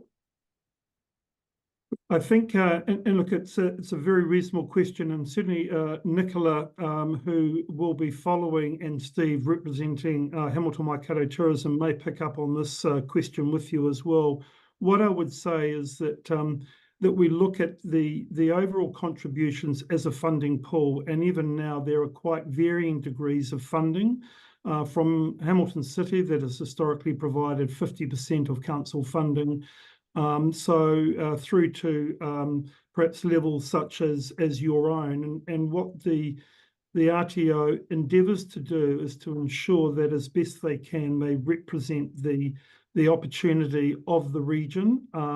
There'll be some cut to services, but they're likely to be more generic cuts to services, as opposed to taking a little bit from each of the pile of services. But look, that is yet to really be determined based on the level of funding that the that Hamilton Waikato Tourism ends up with. So a little difficult to answer your question at this juncture of the LTP process. Councillor, thank you, mate. Any further questions from anyone?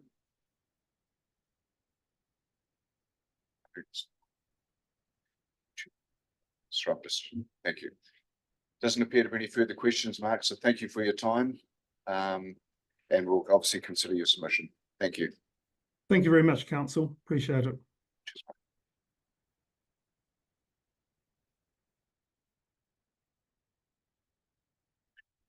Right, next we have Christine from SPCA, Royal New Zealand SPCA. No, we don't. I just made that up. No, I'm here, sorry. Here we are. Yeah. Zoom. Welcome, Christine. I So made it. I've got sound advice from one side, poor advice from the other. Welcome. Thank you. I appreciate it. Thank you very much. Yeah, so my name's Christine Sumner and I'm a science officer with SPCA. So I work out of the national office, but happy to join you here today for your long-term plan hearing meeting to talk about our submission, answer any questions you may have for me.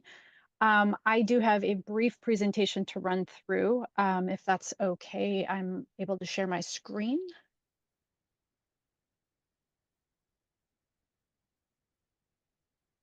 That is okay, Christine. Okay. Yes. Sorry. Sometimes it's not. So I like to just confirm. Okay, so hopefully you can see just the title screen there. And again, I know you have my submission, so I'm not going to belabor any points in there. So the reason why we've submitted on the long-term plan is because we're looking for partners to help us with funding our subsidized desexing and microchipping services that we offer to people.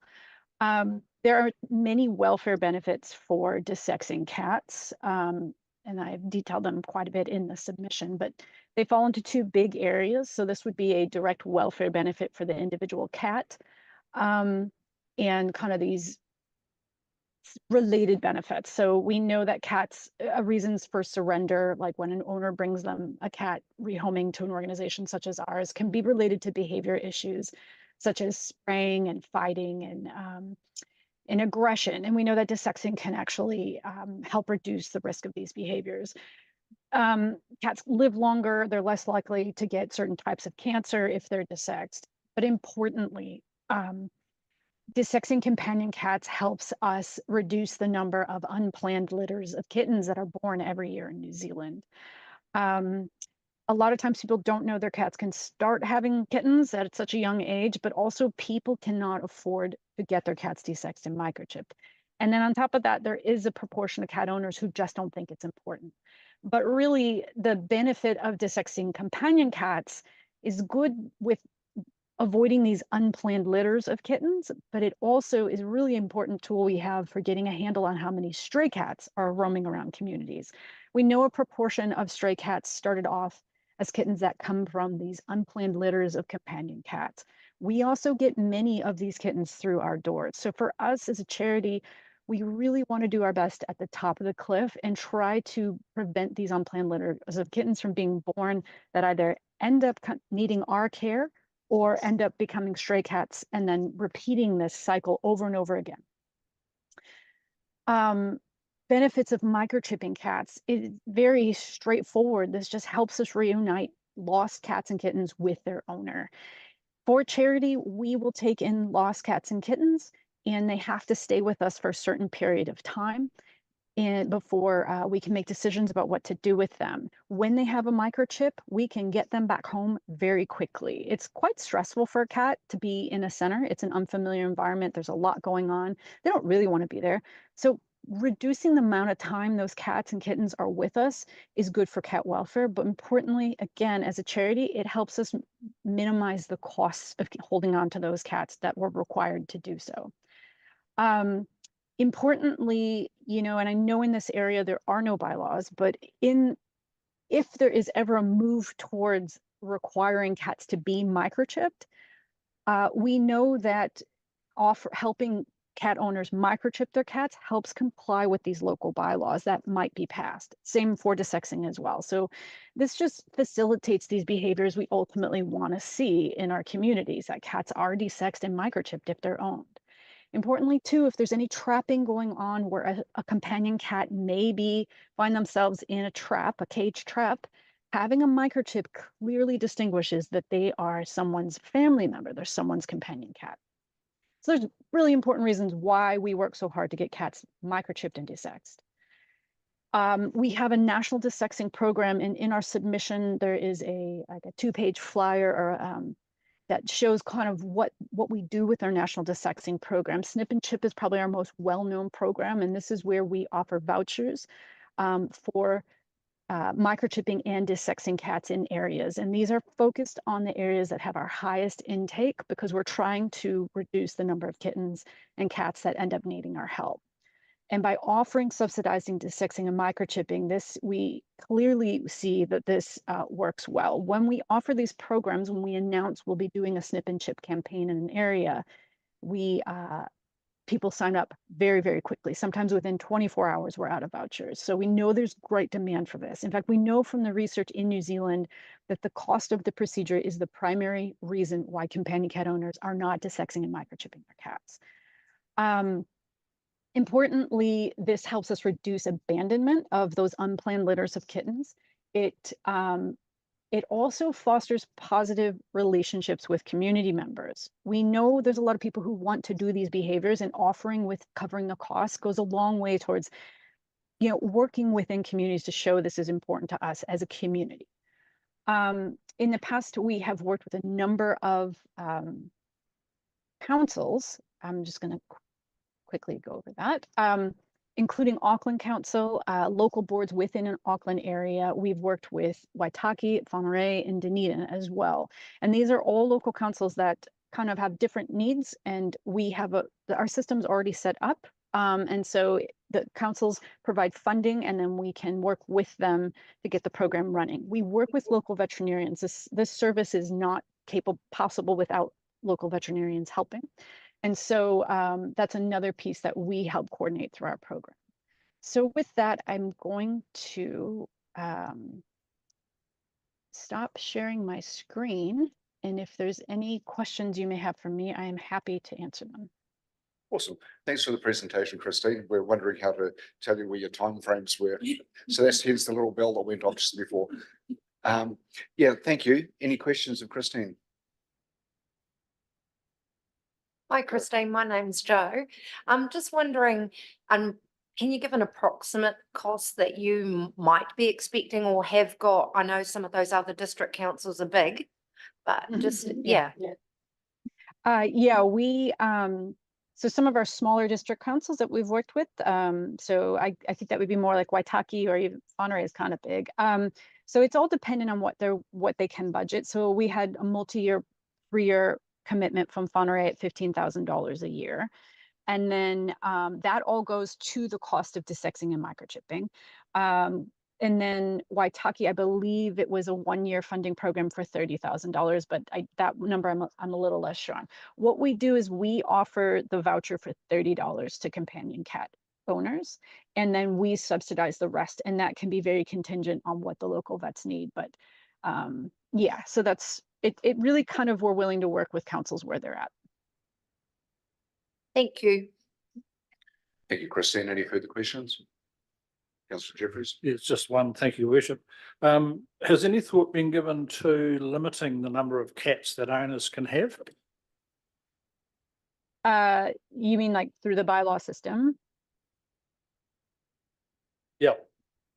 Yeah, we know that this is the most common bylaw that councils will pass. There's over 20 of them at this point who have put limits on the number of cats people can have. And we submit on these whenever they come up. And from our point of view, there is a healthy limit to put on the number of cats per dwelling, because at some point you have too many cats and welfare is impacted. But we tend to push councils to be a little more than what some pass at 2. We like to see maybe 3, 4, 5 as the limit. And then councils offering opportunities for people to get an exemption. If, let's say, they desex and microchip all those cats, they can have more than what the limit may be. Thank you. Thank you, Christine. Thanks for your time and thank you for the submission. Much appreciated. Thank you. Bye-bye. Our next submitter is Edwin Shepherd from Ōtorohanga Climbing Access Trust, who I believe will be online as well. That is page 233.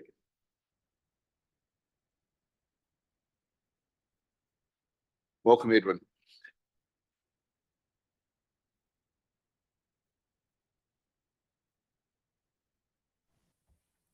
Kia ora. Kia ora. So the process works here.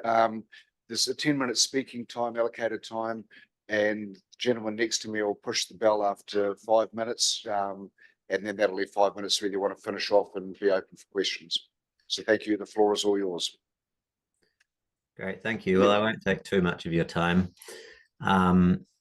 Just to check before I begin, have the people present had an opportunity to have a read through the submission from Aotearoa Climbing Access Trust? Yes. Yeah, thank you. Ample opportunity. Thanks, Edwin. Great, thank you. So I won't rehash the submission. My name is Edwin Shepherd. I'm the General Manager of the Aotearoa Climbing Access Trust. We formed the organisation about 3 years ago in response to a growing number of challenges around public access to climbing areas, and this is around Aotearoa.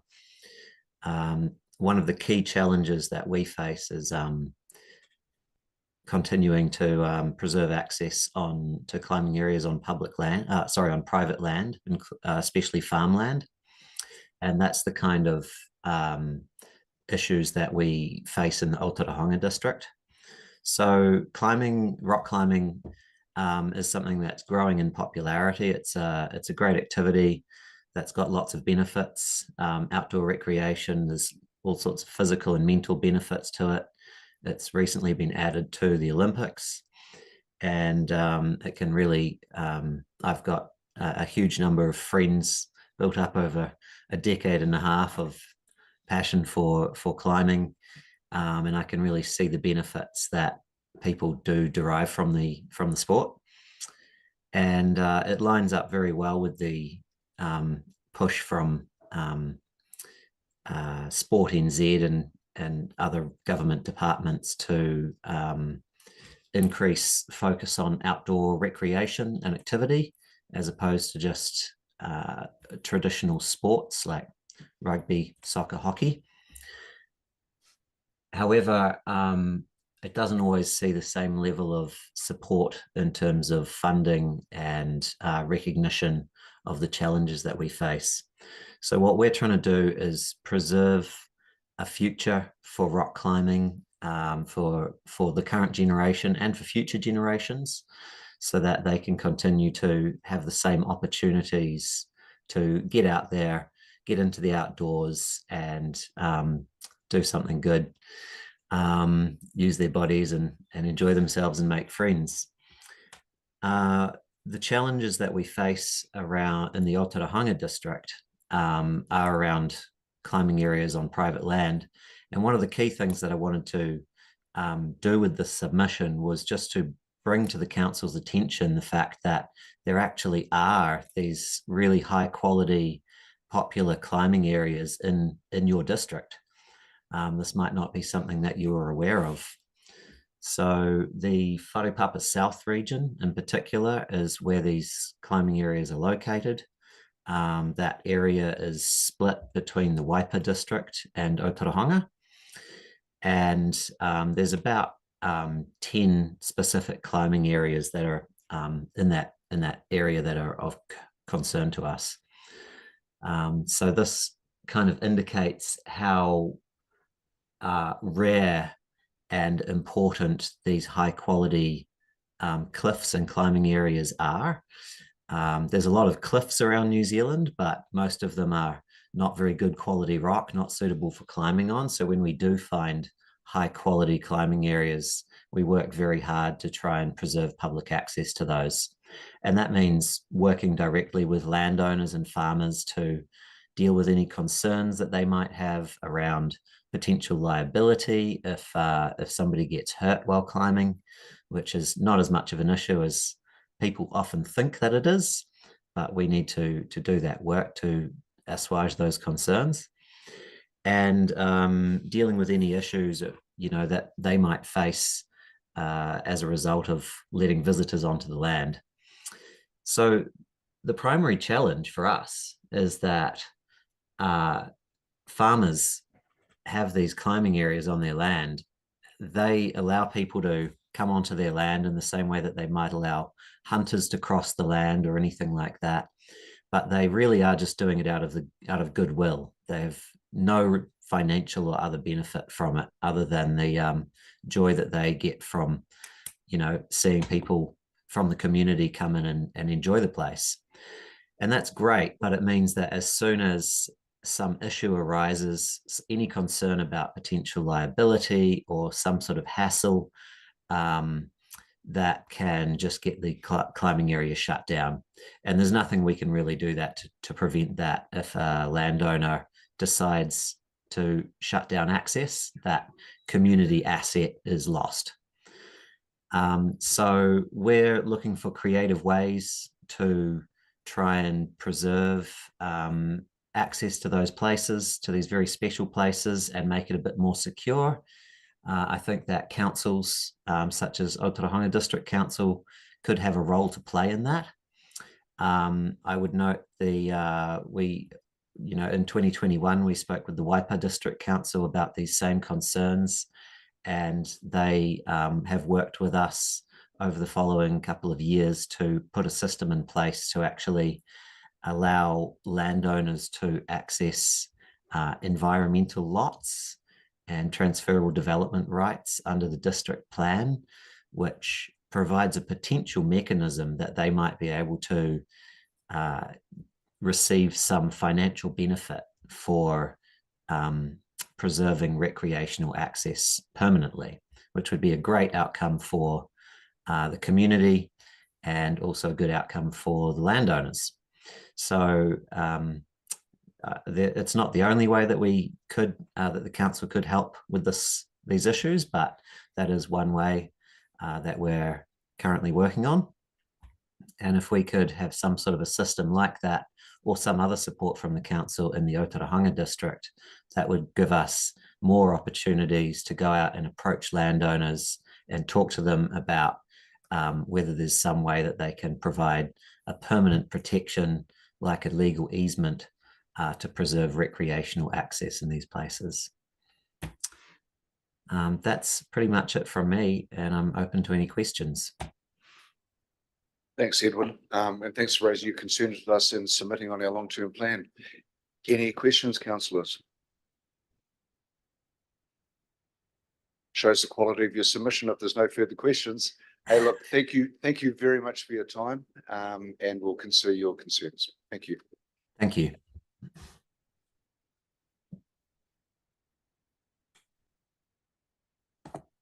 Welcome, Bill.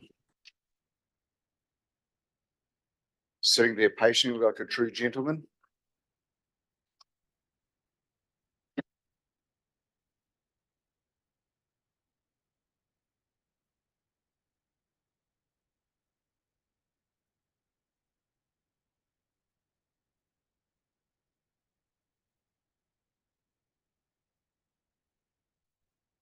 Good afternoon, Your Worship, and council elected and councillors. Why I'm here today, I've got a passion for tourism. I think we could do a lot better. We get the tourist buses coming into the town quite often, they can't park. It's not good for tourist buses to park in the back street here. It's a nice area, but tourists bring a lot of money to this town. Also, there's a lot of people, tourists and not tourists, like school students, come to use their bathroom. They don't spend a penny. And I think we should stop people parking on bus stops. If a bus can't park, they talk to each other and they find some other place where they can, in other areas where they can park without any problems. I'm hoping if my idea goes, I'm going to get try and form a few locals to meet the buses. We'll need a lot of training. There's a lot of history, and I'm still learning a lot of history of our region. But more people meet the train and make sure, even on Sundays when there's nobody at the railway station, I come down on a Sunday and meet the train. If it stops, introduce them to the town, see if we can help them. One afternoon, about 8 months ago, I spent about an hour and a half trying to track the people down where they were supposed to stay at Waitomo. Even talking to Washington, travel agent in Washington on one Sunday. So I'd ask your chairman, I know it's very hard to police parking. Going back about 9 months ago, I was talking to somebody at the railway station. They said, "Oh, we better go. 10 minutes parked on the 10-minute parking area." I said, "You've got a better chance of winning lotto in this town getting a parking ticket." And honestly, next fortnight somebody won second division. It wasn't me. So, sir, I have a lot of passion for my region, our region, because I'm born in Waitomo, Cape Country, and I spent all my business life in this town. And I always have a passion for it. See, we don't have our eyesight. It's only open 5 days a week. Public holidays not open. I know it costs a lot of money. When we're running public races, we had tripe and onion dinners. People used to bring in, and I can remember Mrs. Deal used to bring watercress in to sell at the store when we had when we had our 100 years until 84, when we had an office by the Robert Cafe. She used to bring, go out in the morning, pick up watercress, sell to the locals, all for the public relations. So that's my submission, Mr. Chairman. Executive, sorry. Yeah, I'm getting a bit tongue-tied sometimes. So, all you hope, maybe also, I hope you win lotto tomorrow night, $33 million. And we could get uniforms for our volunteers. Thank you. Bill, Worship.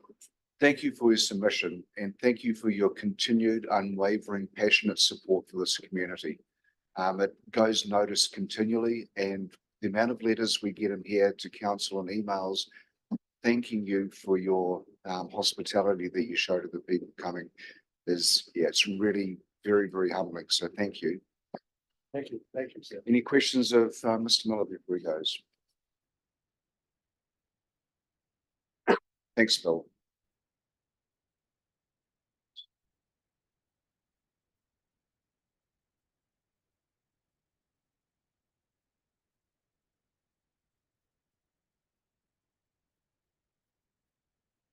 So we're just waiting everyone 5 minutes.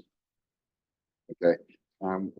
Emily's blank is no longer submitting, so we're just waiting for Sport Waikato, which is about 5 minutes, they are saying, and Matthew Cooper will keep on here. So we'll just, Jay, would you like us to adjourn momentarily? Okay, we'll adjourn momentarily until we get the head nod. Thank you. Stretch.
In true Sport Waikato fashion, Matthew's been running around the room looking for somewhere where he can make his submission from.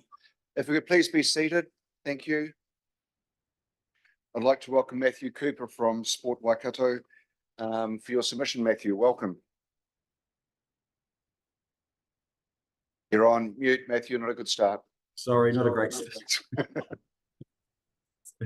Apologies, Mayor Matt. And good afternoon, councillors. Thanks very much for the opportunity to talk to Sport Waikato's submission. Apologies that I can't be there in person. It's something which I always like to do. We're farewelling a general manager of mine who's leaving to begin a new career with Waikato Rugby. So just thought I had a farewell just before. So again, thanks very much for the opportunity. Also, I want to acknowledge council in terms of your investment and contributions to sport and recreation and play in the Ōtorohanga district. I'd just like to highlight a couple of points and then open it up for questions for council.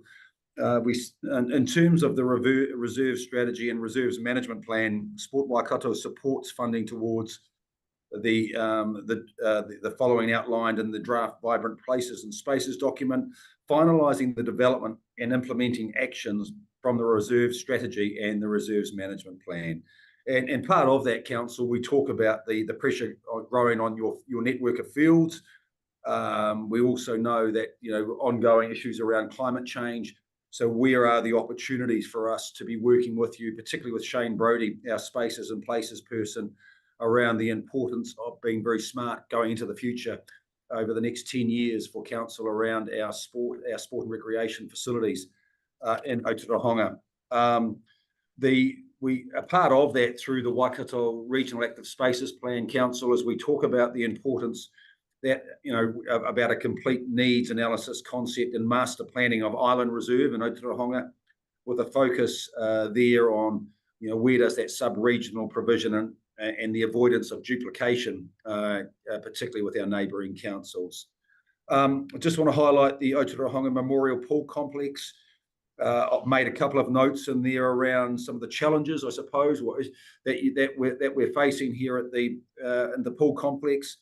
We certainly support the investment outlined in the long-term plan for Ōtorohanga Memorial Pool Complex. In that recommendation from the Active Spaces Plan, we talk about for some significant reinvestment into the existing aquatic communities facility to ensure aquatic provision meets the needs of the district and the wider sub-region as well. A couple of other things I'd like to just comment before I open up for questions is the fees and charges.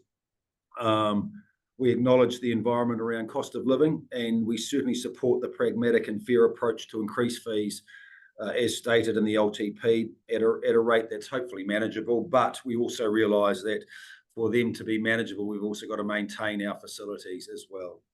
And finally, council, I want to acknowledge and just note around the Regional Connectivity Coordinator and thank Ōtorohanga District Council for your support of the position around for Robbie Matthews. In terms of, we work in this particular model, we work with all 10 territorial local authorities across our region. The role around the coordinator role serves to support council's technical staff across play, active recreation and sport projects, as well as be those conduits for the local sector as well. Therefore, I would like to again respectfully request that council continues to support and fund Sport Waikato at $35,000 to provide this important service. So Mayor Max and council, that is our submission, and certainly open up for any questions. Thank you, Matthew. And thank you for Sport Waikato's commitment to Ōtorohanga District and your commitment also. And thank you very much for your submission. I'll open up the floor to any questions of Matthew. Again, very demonstrative of a great submission, Matthew, and there's no questions. So with no further questions, thank you for taking the time to find a room to present to us, and may you go and enjoy. You can have a beer now. So have a good afternoon. Thanks very much for your time, Matthew.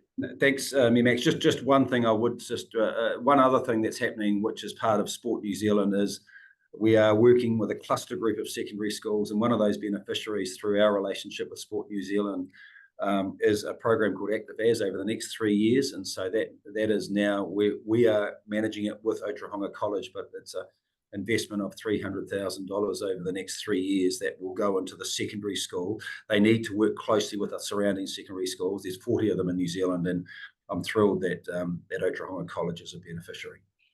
Awesome. So will we. Thank you. Yeah, thank you. Thank you, Matthew. Okay, bye. Bye. Well, councillors, that is it with the submitters that are presenting today.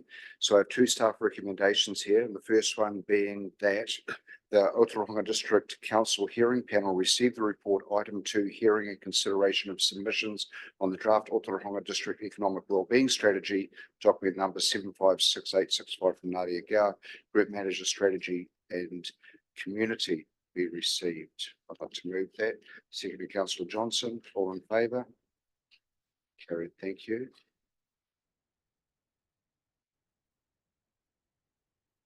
And our next staff recommendation is that the Ōtorohanga District Council Hearing Panel receive the report hearing of submissions on the proposed 2024 to 34 long-term plan, document number 756905 from Nadia Gao, Group Manager Strategy and Community, be received.